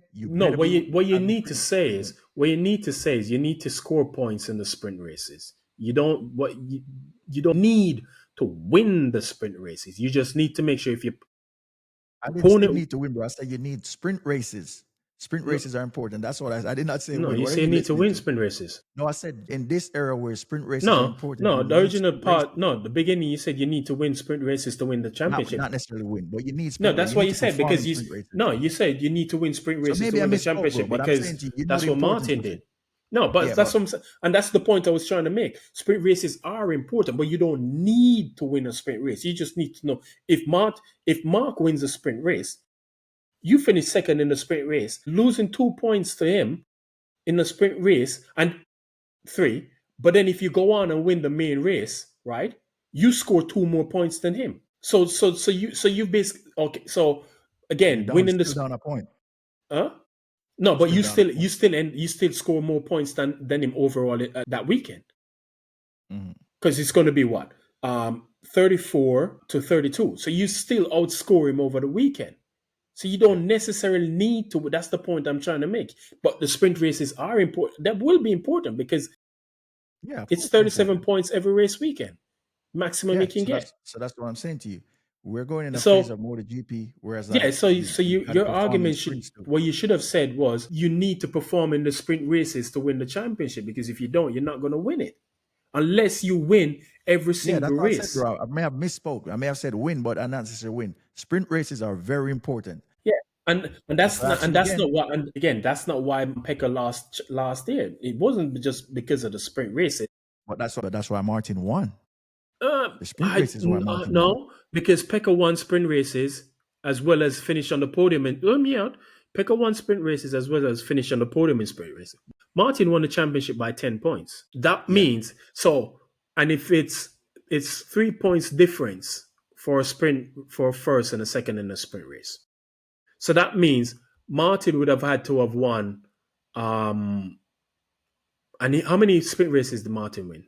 I don't remember because I'm sure he I won. think he's got the most for a season. I think it's 9, but I'm not sure if his Okay, last year so was he 9. won 9. So that means he would have had to have Pekka would have had to have won 5. He would have had to have won 4 more than Pekka if you're saying it's a sprint because again you can't just say it's the sprint. No, I'm not saying, bro. I did not say that. I'm saying to you, the reason why Martin won last year, the sprint was part of it because he did not win as many Sunday races. He came from But second, but the obviously amount of sprint that he won up, that he racked up, it helped him win that championship. yeah, naturally it will because it's Which is why my initial argument is that we're in a MotoGP era, whereas like you have to perform in sprints. And I'm asking you, but how then long? when you look at sprint, go back and you look at the sprint record last year. He may not have won as many as Martin, but he was consistently finishing on the podium with Martin. Yeah, Was but he that's what not? yeah, big bro. The thing is moving away. That's what I'm saying to you. So Pekka no longer has that luxury to linger around where he's We're not lingering now. we're not disputing. No one's disputing that he what his performance in this year's sprint race is acceptable. But the point I'm trying to make here is when people say Martin won last year's sprint championship because of sprint races, it gives the impression that Pecco was absolutely dog shit in the sprint races when he wasn't. He won races last year, sprints, and finished on the podium consistently with Martin.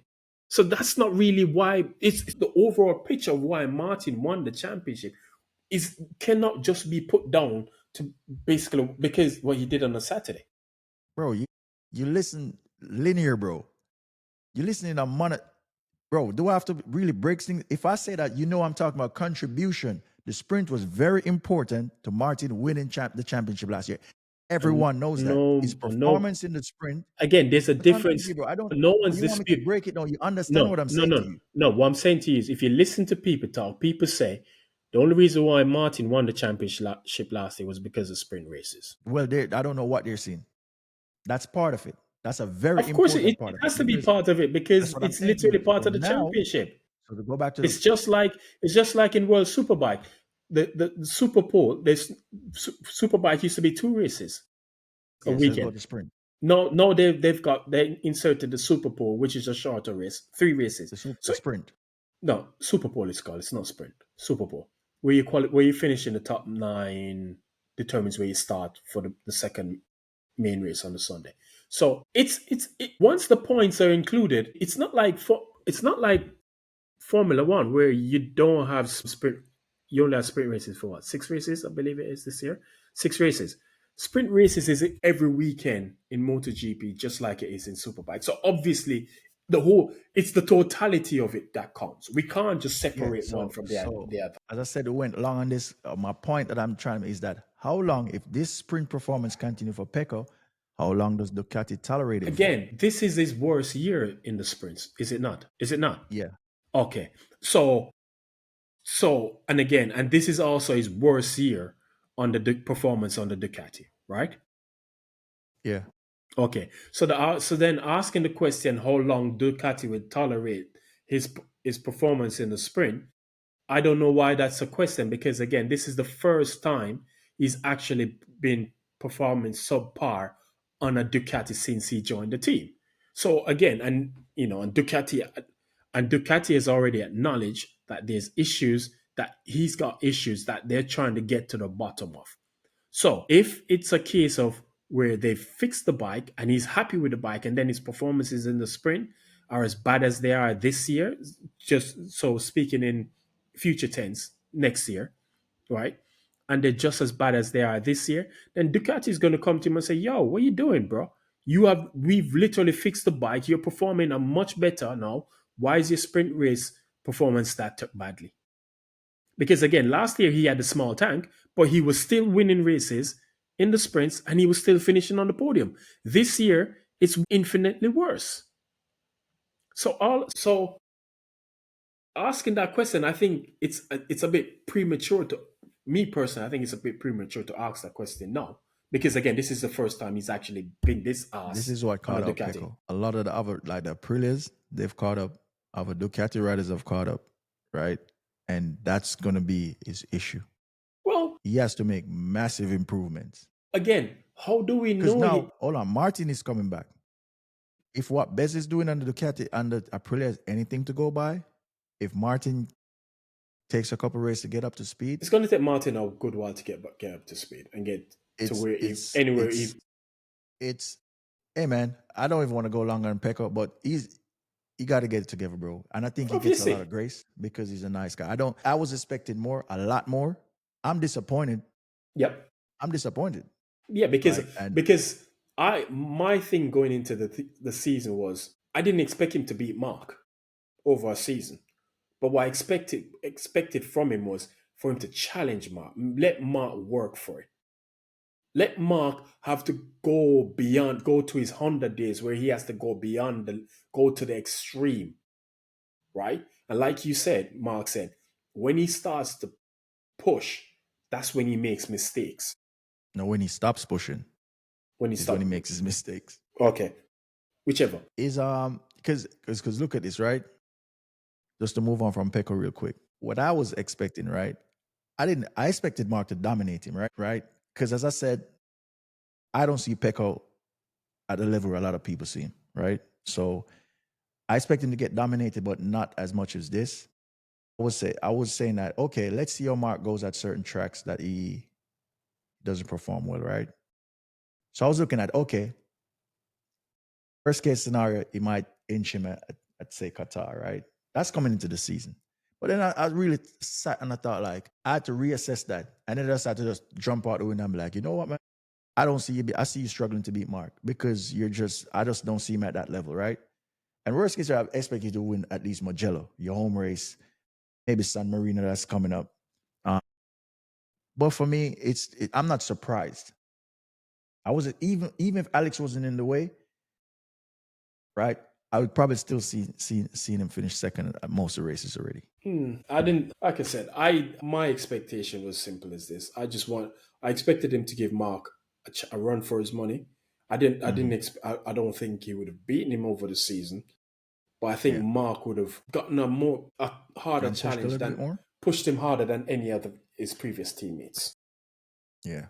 I think all things being well, if Peko felt comfortable as on the bike like he did on the GP24, I don't think Mark would be as far away in the championship as he is right now. I don't. Because I genuinely think, because one of the criticism people had with Peko was he was easy to rough up. Once you rough him up, he withdraws and then he basically he doesn't like want to fight. But we saw it last year in Jerez. We saw it again this year did it happen in Jerez as well? And we saw what happened in Mugello. So it's not a case of we've that showed that look, he's not scared of going toe to toe with Mark, and that's what I was hoping to see him do this year. And unfortunately, that's not going to happen. Will it happen next year? I hope next year it's a different thing for him. I hope next year the bike is what he wants and it allows him to perform how he wants. Because then you have no excuses. You can't then say, oh, the bike was this, I had this front end issue, this chattering issue. Because remember, you said the issue could be to do with the small change they made with the engine. It could be that. We don't know. And if it's something to do with the engine, they can't really do much about it anymore. That's it. Because I believe the engine is homologated, so that's it. He's just gonna have to carry it on for the rest of the year. The I don't GP think it's the engine itself. I think that was where it's bolted into this new chassis. exactly, and there's not much they I can do think now. it's a bunch of gremlin that just little stuff. Exactly. So it's like it has that snowball effect. It's one and it just grows and becomes an avalanche for him. This is where I'm going to end on the Peko situation. I'll give you excuses, right? I'll say, you know what? Yeah, I get it. Even when Mark was riding Honda, I think it was 2014, he went into the last test. I think it was Qatar, and that it was only on that last evening that he actually found something, right? Last dash, and it's when they changed the era. So I understand sometimes motorcycle. There was a point when I think it was the same 24 Mark ran the hybrid. Remember when he ran the hybrid motorcycle? Yeah, Half where and half. it was what 23 and 24 bike pieced together. No, not in this recent time. No, No, one of the championship win bike was a hybrid bike. was I it think it was 13 or 14 bike? They 13 pieced or two 14, I bikes think it was. together. Yeah. So I get that. But what I'm not going to give Peko, right? I'm not going to give Peko 40, is it 40 races in total? The championship is how many races? Or 23 races. We're having 23 weekends. Hold on, let me just double check. This my laptop moving like a crackhead. It's moving slowly. 22. So that's 24 races. That's 44 races. 44. So I'm not going to give you 22 44 race race weekends. weekends. 44 races. Yes, I'm not going to give you. Let's move the sprint for now, right? Let's say 22 races. I'm not going to give you 22 races excuses, bro, and grace. I'm sorry, I'm not doing it. I could give you the first half of the season, but I'm not going to come to the end of the season and telling and ask, oh, this and nah. I'll give you the first because I get it, you know. I get it. It's just like with anything, even F1. Sometimes you start out, the car ain't where you want it to be, but you get to the halfway point, some upgrades come. You know what I'm saying? You click, right? Mm-hmm. As a top driver or a top rider, I'm not giving Peko 22 weekends of excuses and grace, bro. I'm not doing it.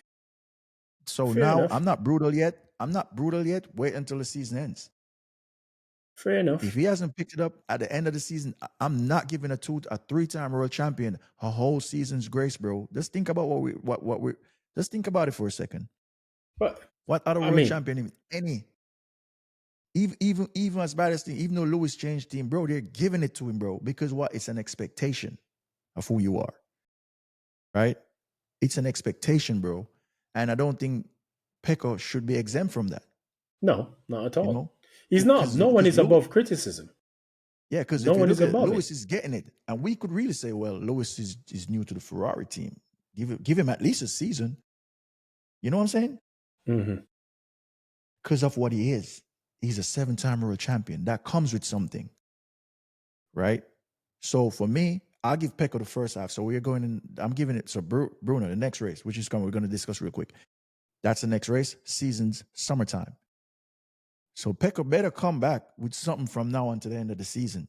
Because I'm not criticizing him. This is me being mild. This is me being mild, bro. I don't think any rider, especially a 3-time world champion, deserves a whole season of grace. I mean, Right? Lewis got a whole season for 22. So Lewis got a whole season for 22.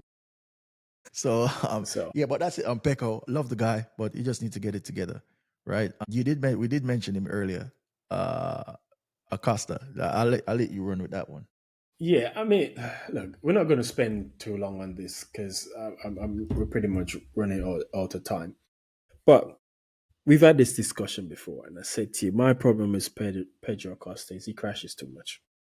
He has all the talent in the world, but he crashes Yeah. too much. And he crashes out of good positions. It's not like he's crashing from 15th. He's crashing out when he's in probably sometimes in the top 5. He's crashing out of races.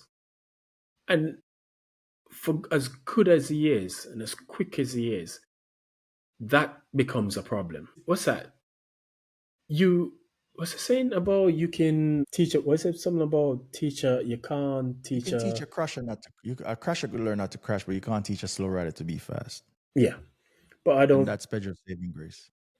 Is it? I don't even think it's a saving grace because I think even if he's on a better bike, he's probably still. It's just in him to crash. I wouldn't say that. I would disagree. This I is beg to year. differ. This is year 2, right? Yeah, this is year 2 on a super difficult motorcycle. We got to put that into context. Okay, It's not a so championship winning motorcycle. okay, We're not going to compare him to Pecco. Pedro Acosta is different, right? how Because so? we've known the KTM to be a difficult motorcycle. We've known that. When did KTM become a difficult motorcycle? It's always been a difficult motorcycle. Really? The KTM used to show flashes of brilliance, right? But it was never like a rounded thing where you could say, okay, it's arrived. You could say that more about the Aprilia than you could ever say about the KTM I don't know. as a But rounded motorcycle. either way, like I said, you know where my thing is, and I've been saying this for forever. He crashes too much, and at some point, you're gonna have to start. He needs to be sat down and like, dude, what are you doing? Year one, Yes. you can accept. Year one, you can accept that, but you're in year 2 now. Even though yes, the bike is difficult, but then is this not where you learn to adjust? Because again, it's a similar argument for Peko, right? Peko needs to adjust his riding style to deal with whatever issues the Ducatis. Then surely whatever issues the KTM has, granted he's the leading KTM of the 4 KTMs on the grid, he's still the top KTM rider. He's currently what? He's currently He's just there based on bad luck for Maverick. he's currently 8th in the championship. If we're being honest, he should have been ahead of Morbidelli and even Bezecchi. If we're being honest, but he's giving away points. This is where I'm going to draw the line between him and Pecco. Last year, he came in MotoGP on a difficult motorcycle, right? Mm-hmm. He's still on a difficult motorcycle. So in that case, in being a rookie last year, I'll give him, if I see this type of things next year. So that means then you're willing to give him a year's worth of leeway then. Yeah, because he's not a MotoGP. He hasn't been on this motorcycle Yeah, long enough. but that's Pedro, I you don't can't compare to Pedro, no and no no anyone who's no listening will be no like, what you no what I'm trying to yeah. say what I'm trying to do here is the same expectations. If the expectation is for um Peko to adjust to the issues he's having on the bike, then the expectation should be the same for Pedro. Even though he came in with a bike, hold on, even though he came with a bike that's difficult. Okay, it's not the first year; it's your second year riding the bike, so you're familiar with the limitations of the bike now, right? So you should make adjustments accordingly. Last year, you get that grace because again, it was new to you. You're not familiar with it. This year, it's your second year on it, so you know where the limitations are. Why? You would think, but KTM, they keep No, changing their motorcycle, bro. no, That's the difference with them. it's not a matter of thing. But again, if it's his second year on the bike, KTM and then, okay, then you said KTM keep making changes. Why does he not do what Quartararo did? Tell them leave the bike as it is, and I'll do what I need to do. This is why I'll give Pedro more grace, and I'll bring him into next year different to Peko. I could see where the KTM has regressed to the point where not even Brad Binder can perform on the thing, and Brad Binder was Mr. KTM himself. So the fact that your motorcycle program it's regressed, it means that Pedro's job is 10 times as hard, which is why I'm cutting more slack than I would cut Peko. Yeah, the bike has regressed How so? because Brad Binder can't even do what he used to do on the KTM a couple years Okay, ago. but of the two riders, who are the better rider? Of the two, Brad Binder or Pedro, who is the better of the two? Yeah, Pedro, you would say Pedro based on talent, right? Okay, Brad so Binder is a grafter, but what what? I'm saying to you, Brad Binder used to be the guy you could see. When was the last time you saw Brad Binder anywhere close to the top five? Yeah, but that was then. So now Pecker's come in and he has usurped him in that regard. So now he's the benchmark for the KTM, not Brad Binder. You know that Brad Binder finished ahead of Pedro last year, right? Yes, but and again, why did he finish ahead of Pedro last year? Or crashing? Okay, so now we're in year two, right? Yeah, but you can't, And bro. no, You have to look at the project hold that on. they're on, bro. You can't do that to Pedro. You have to look at the No, project. The Ducati no. project that Pecco is on is a known winning machine, Again, we're not. right? It's a whole different project. No, we're not talking about a project. What I'm trying to say here is right. If we're going to say Pecco needs to adjust to the bike based on the difficulties he's having, then Pedro Acosta should also adjust because Pedro knows this bike is a difficult bike. He rode it last year. Pecco's riding a bike that wasn't difficult last year. So for Pecco, it's a bigger surprise. That's what I keep telling you, bro. Hold on. The bike that Pedro is on is not the same motorcycle as Again, last year. That's the no. issue. Again. KTM did a bunch of changes to their motorcycle, so And again, the engine might be the same, but but the then project is a total different from what you again, rode last year. There's a lot of things that are then different. then I okay, and this is where your words are coming back. I'm using your own words against you. Then Pedro should do what Fabio Quartararo has done with the Yamaha and said to them, look, don't make any changes to the bike, leave it as it is, and I'll do X, Y, Z. He did that because he think he returned to last year's motorcycle Who? or last year's chassis. He did it at one point throughout the season so far. Who? Pedro. Okay, so you give him credit for switching to a different chassis, right? You're trying to compare Pedro and Pecco. We're not going to do that, bro. No, well, I'm trying to compare your words because what it sounds like Because I'm is looking at the two riders in different parts of their career, bro. why are you Pedro is a looking second-year mm, MotoGP rider, right? So he again, deserves more grace than that. why are you looking at where they are in terms of the You career? have to because one of them has got way more MotoGP riding experience, way more. You Okay, can't. but Hold then on. Let me finish. should You cannot deny track hours, track laps, right? okay, You cannot deny that. That's a but big part of it.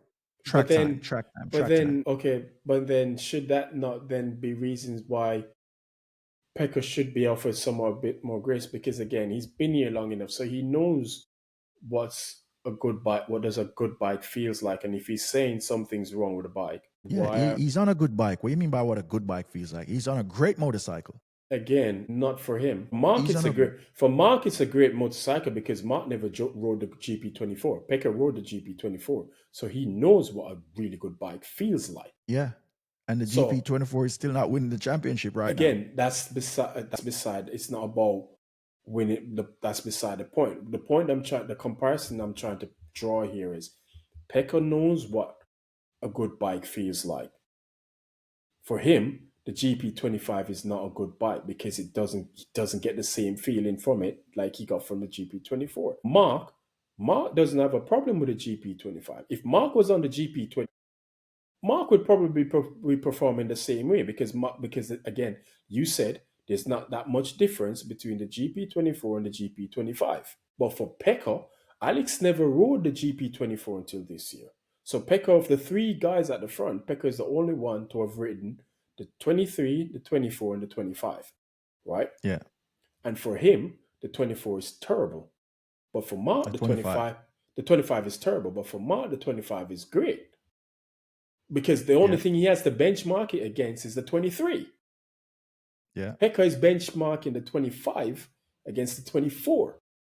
And he's saying for him, the 25 is not that great a bike because it doesn't get the same feel from compared to the 24. You'd have expected that as an evolution because again, the evolution of the 24, he could tell you, okay, he told you the 24 was much better than the 23 because he felt the evolution. He's not feeling the evolution between the 24 and the 25, hence why he's saying he's having these issues. Mark can't say that because Mark never rode the 24 other than he did at the end of the Valencia test at the end of the season. So Yeah. he only rode it for a short period of time. Peko rode the 24 for a whole entire year, and he was there from throughout the whole development process. Mark rode the 24 when it come to its development cycle. So it's pretty much perfect then. So for Peko, when Peko says, look, the 25 is not, I don't like the 25 because I don't get the feel that I got from it compared, I can't feel the evolution. Don't need to, Mark can't say that because Mark comparison is the 23 and the 25. Hold on. How do we get back to even Mark and Peko? Okay. So, but the point I'm trying to make, so going back to the whole Pedro thing, what I'm trying to I'm say, cutting Pedro more slack than I cut Peko. yeah, but what you're saying is, and the reason why you're cutting Pedro more slack is because you're saying Pedro is riding a KTM that's really difficult, right? A really difficult bike to ride. And I'm saying, well, this is why I'm using your words against you. If that's the case, this is year two. It's not year one. Year one, we can cut him slack because he's a rookie. He hasn't got the experience. This is year two now. So he has a year riding that bike. So he knows the limitations of what he can and can't do on that bike because he knows if I do this, this is what's going to be the outcome. I'm going to crash. So I can't do that. So I'm going to have to let me figure out. He needs to make that adjustment so he doesn't crash, right? He knows that bike. He knows the difficulty. So he should have come into this year with those adjustments because he knows that's a carry. That was a bad bite last year. I'm on a bad bike this year. Peko was on a good bike last year for him, and this year he's on a bad bike for him. So it's a different thing. So they're coming from two different perspective.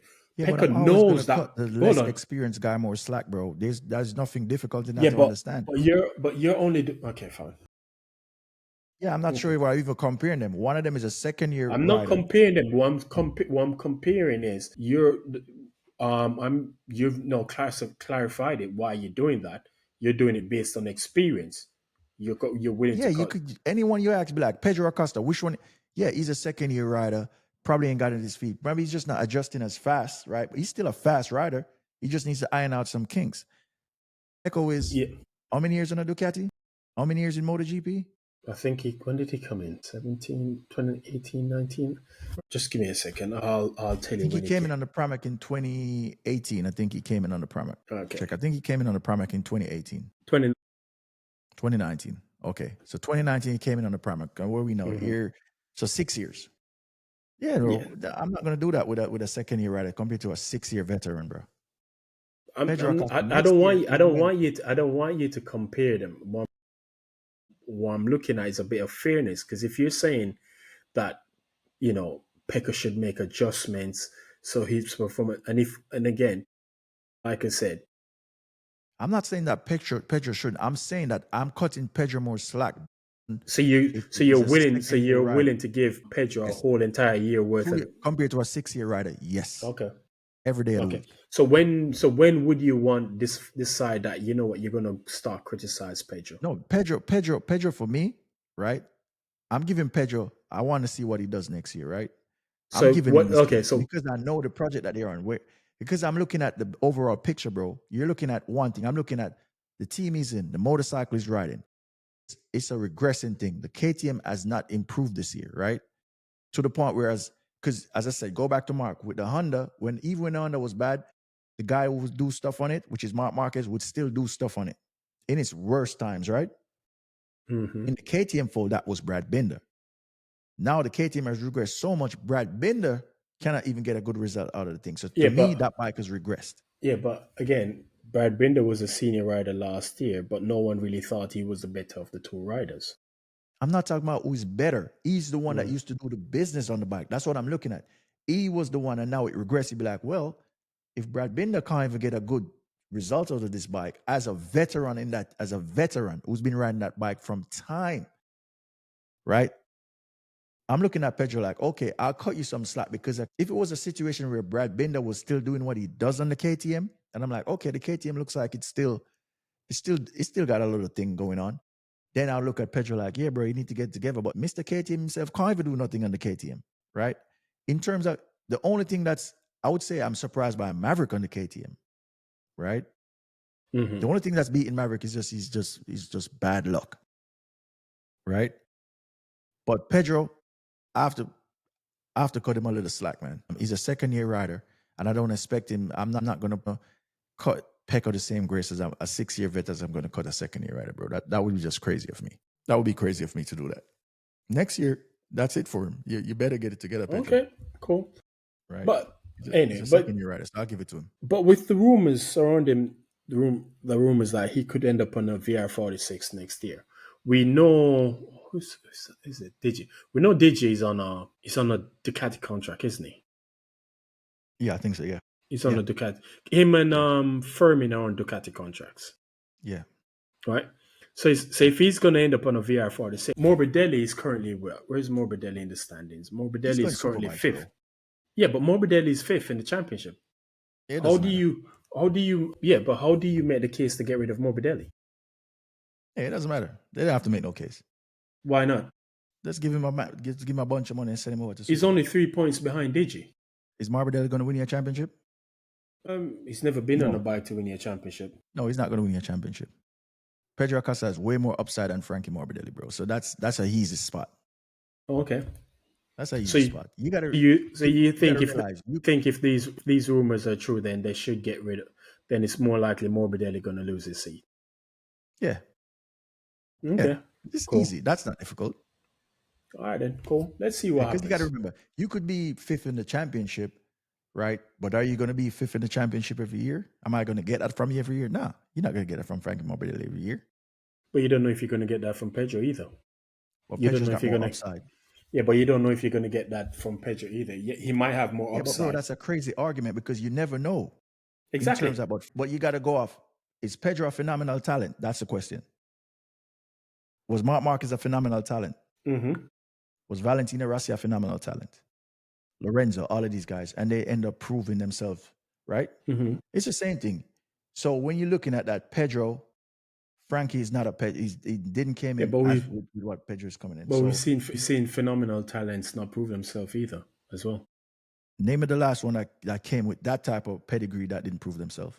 There's Came not with been the a lot. You pedigree realize that, right? as Pedro. Yeah, if you think about it, if you really look at MotoGP, the only riders who really came in like with that fanfare, like really like this is the guy, it's been Rossi, Marc, and Pedro. Let's check it over the years. Hey, this is the next guy. It's been Rossi, Marquez, and now Pedro Acosta.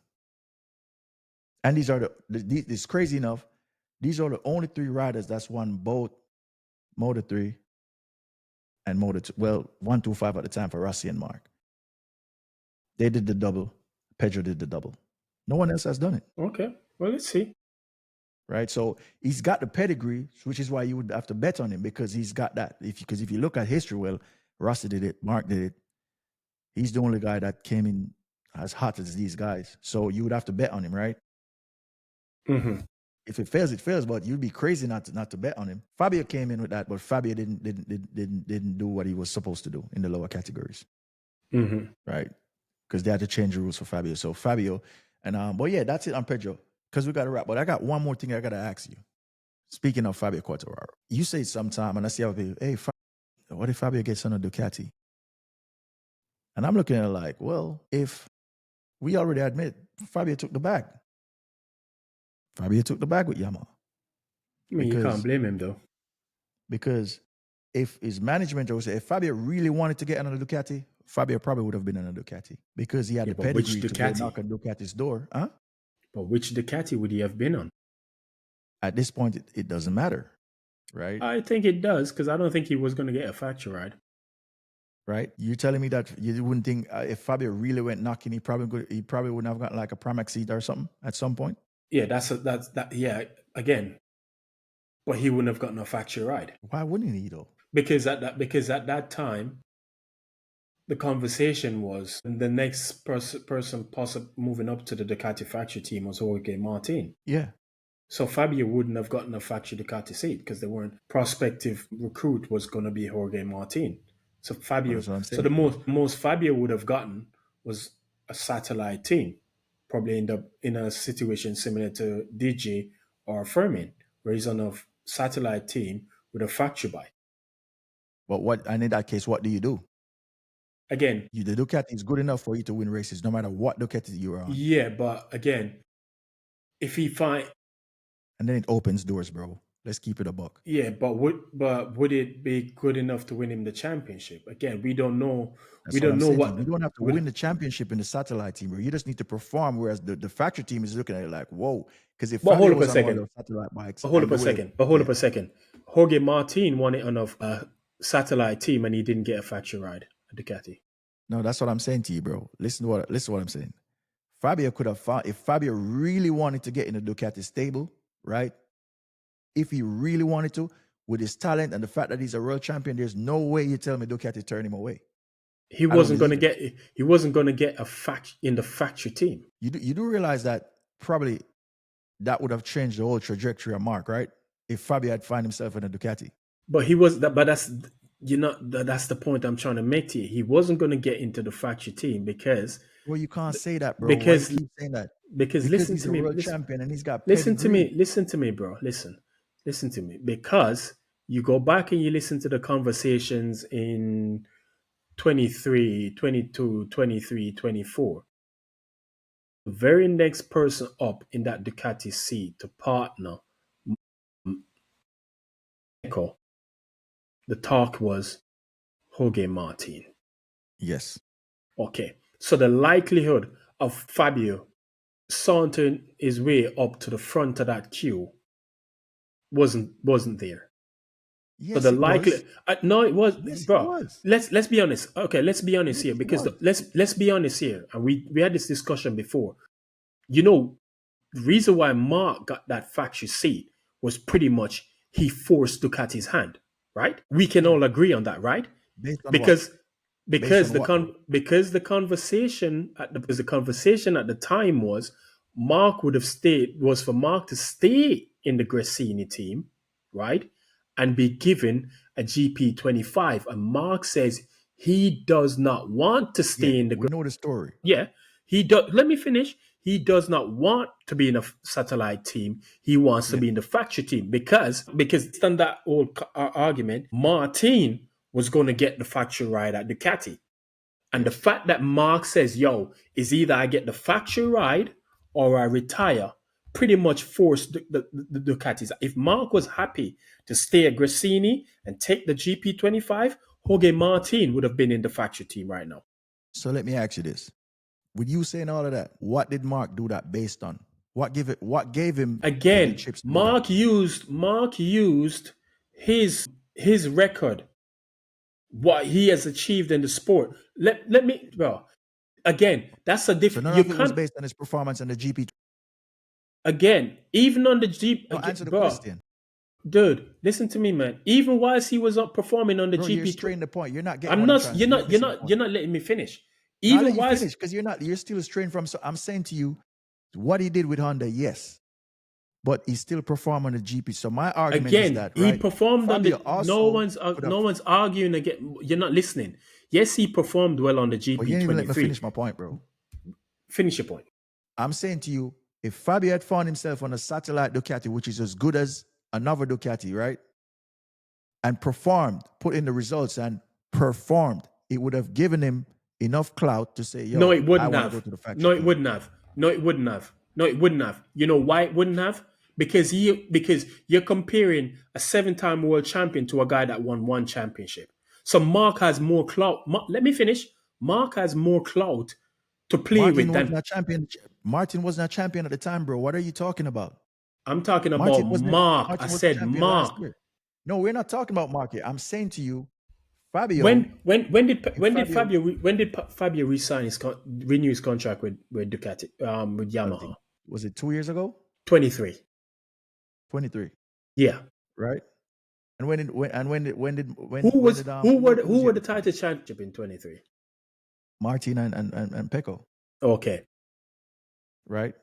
But at the same time, what that did, that's what I'm saying to you. If Quartararo really wanted to find himself as a Ducati, everyone would put Fabio in a Ducati. But Bro, he there was was never. enough.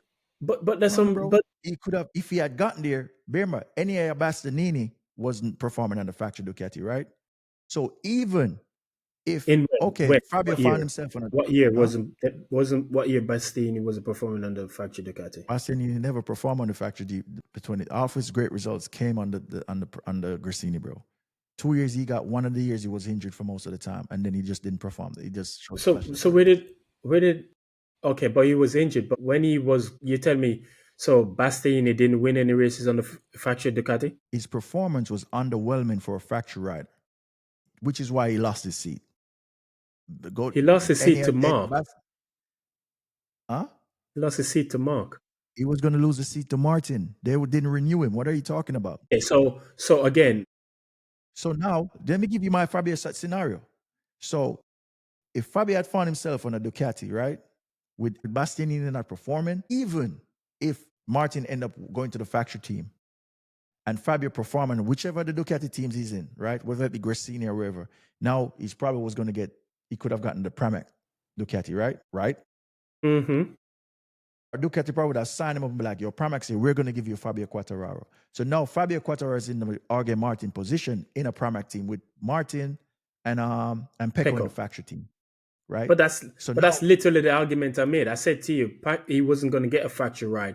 The more likely outcome, if he wanted to go get a Ducati ride in 23, it was going yeah, to but be a on a factory ride satellite with a bike. Ducati contract and Ducati money.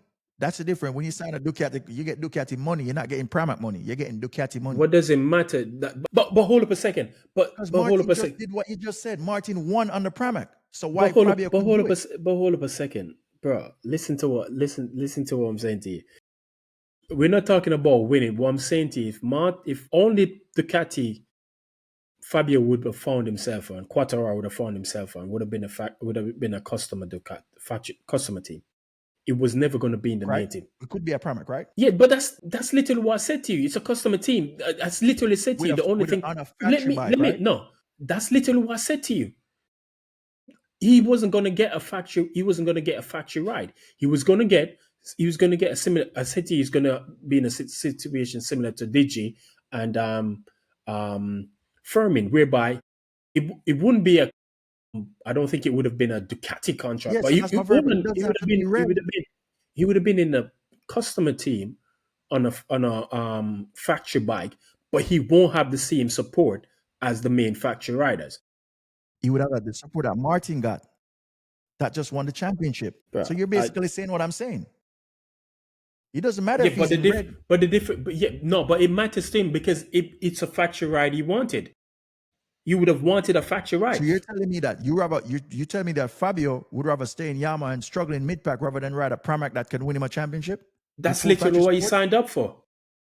That's literally what he did. So I don't want to hear, oh, put Fabio on a Ducati, because if he really, that's why I said if he wanted a Ducati, he could have gotten a Ducati. Yeah, but he wouldn't have Nothing gotten the proved that you could. but he wouldn't have. But that's what I'm trying to say to you. He wouldn't have gotten the Ducati he wanted. Just like our Mark But he wanted could have it. stayed. Just like our Mark could have stayed at Grassini and gotten a GP25. But what did he say? He doesn't want Big to bro, ride for a satellite team.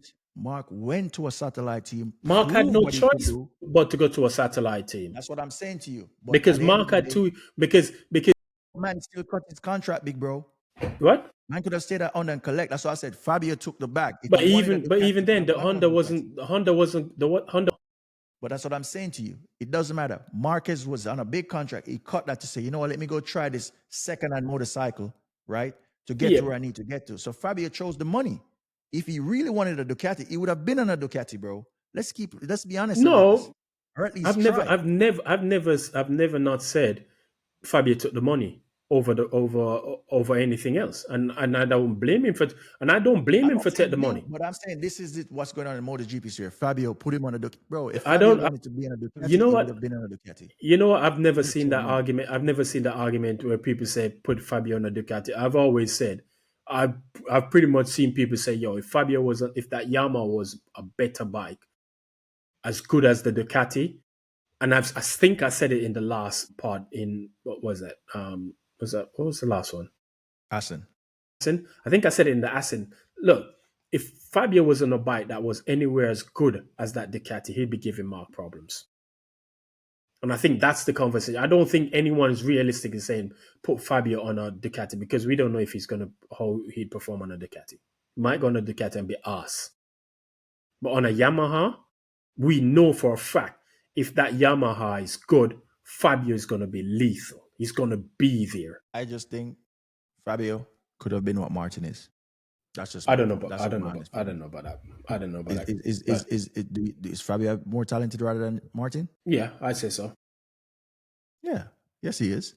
So I get it. He took the bag, but bro, but he's young. In this thing, bro, and the thing is, take the money.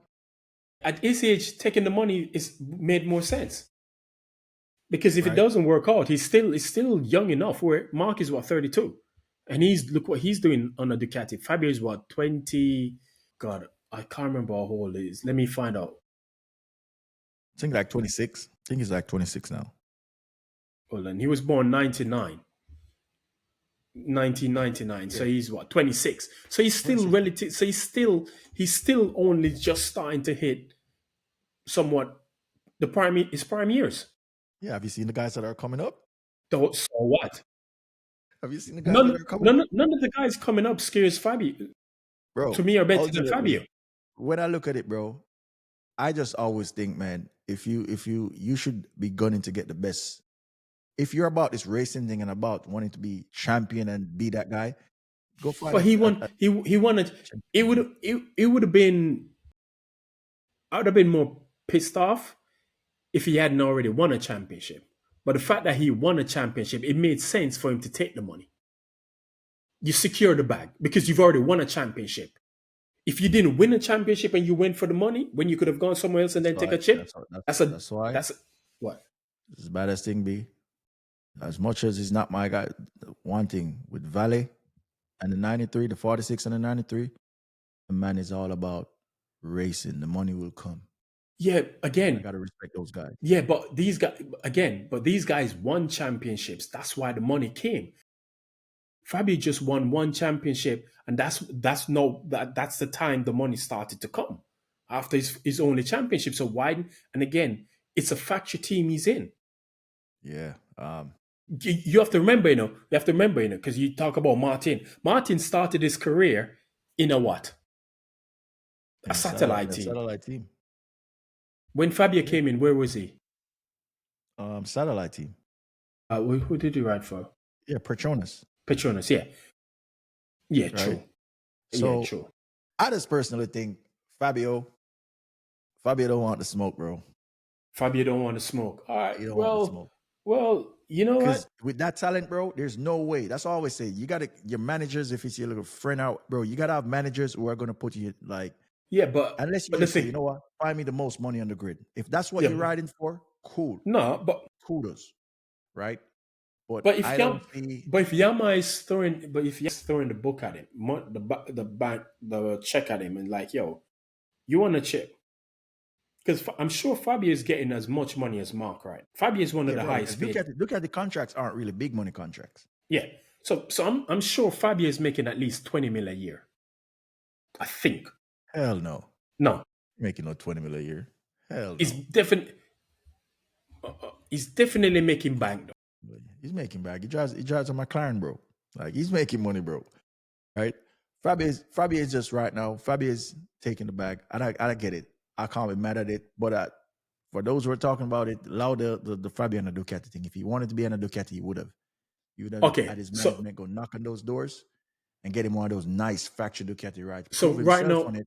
Because hold once on. you prove yourself on a satellite, you probably, unless it's like a Mark, whereas Yeah, like, but well, that's how crazy he ended car. up. That's how he ended up at Yamaha because he That's what I'm proved saying. himself That's on what the I'm saying. Yamaha. He's got the chips, right?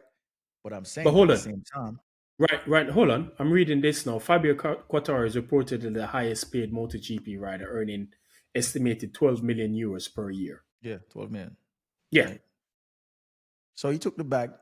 Oh, at the end and of the again, day, nothing wrong with that because he already won a championship. And again, he's still relatively young, so this is why I it's don't not buy like the argument because it's not. Mark won six and he still cut his multimate, which was with dwarf what Fabio Yeah, is but getting. the difference here is Mark was on a bike that's trying to kill him, and on a bike that wasn't showing any progress still at that time. So But he could have also why? retired, big bro. But hold on. But when hold on. Also, you have to factor in when Mark signed that contract. It's not like he signed it when the Honda was terrible, right? So Yeah, he but that's what I'm signed it. saying. No, but no. But what I'm saying is Mark signed his contract when the Honda was the Honda, when he was good on the Honda, right? Same way Fabio signed his contract when That Yama was not good. When 23. he He signed, that won. Yama was a When did he win dog. the championship? He won the championship in 21? 21. Yeah, Because Peko won in 22, 22, 23, 23. in So he 24, won in 21. So and I believe he signed his contract in 23. 23. So the Yama was a dog at that point. Because remember, people was like, why did he sign back with Yama? It must be the Yeah. money. Because remember, Aprilia went Again, for him. like I Aprilia said, went for him. again, you can't. Aprilia messed up too. Aprilia But, messed when, up but, too. when, but bro, when you look on it in the grand scheme of things, again, he's 26 years old. He's not. He's not.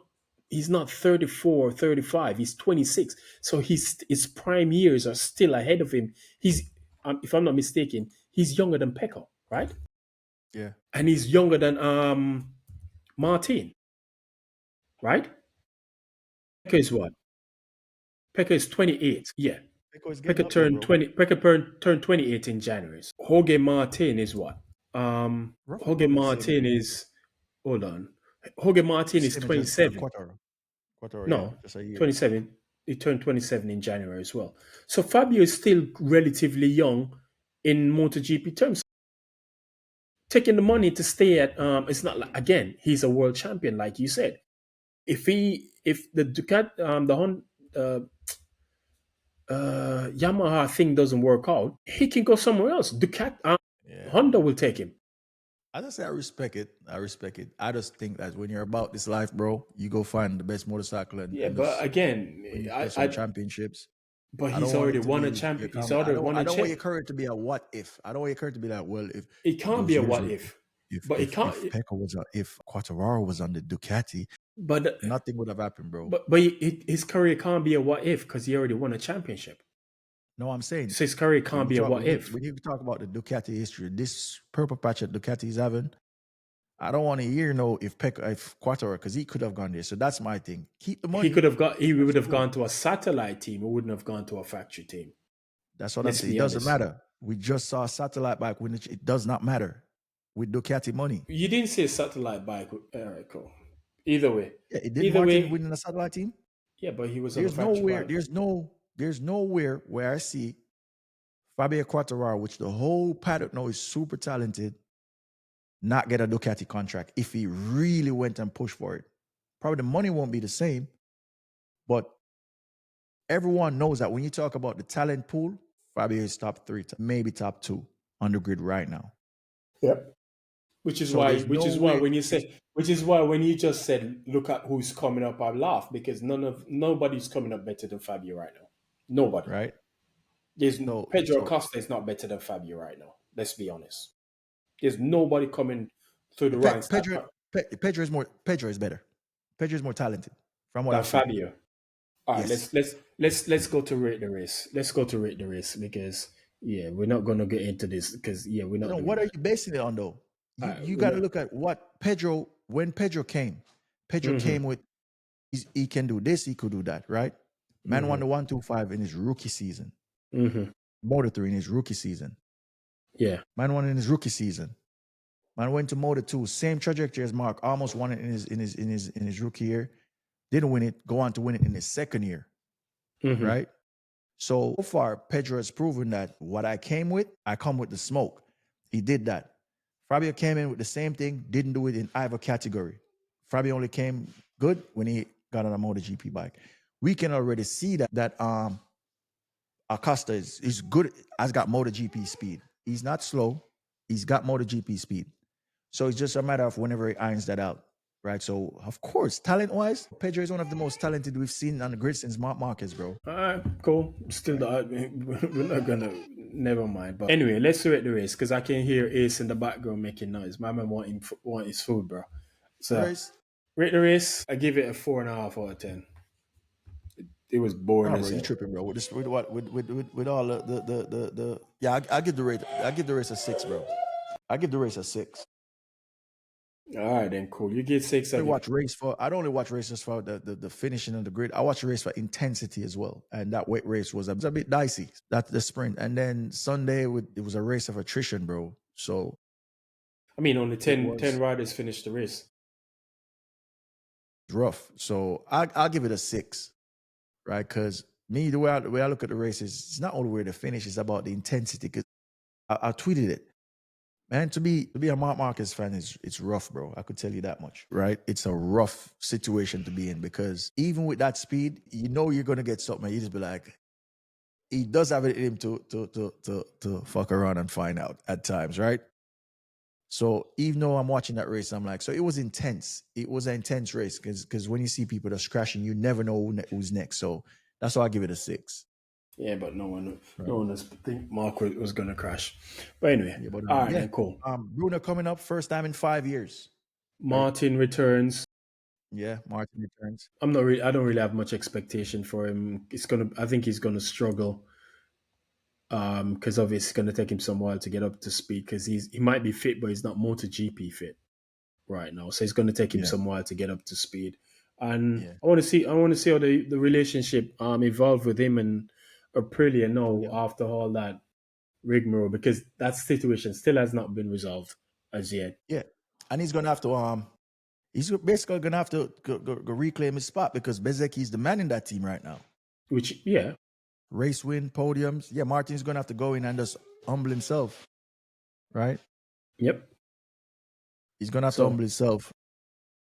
As you can hear, people, my little baby, he's awake. Yeah, but as I said, I'm a family guy. So I'm not gonna hide my kids and lock them in a room or in a tunnel or somewhere so I could do a yeah, podcast. You're gonna hear my family in the background every now and then, which is why it's a podcast. It's not like a radio broadcast. Podcast hmm it's free reign, right? So my son just woke up.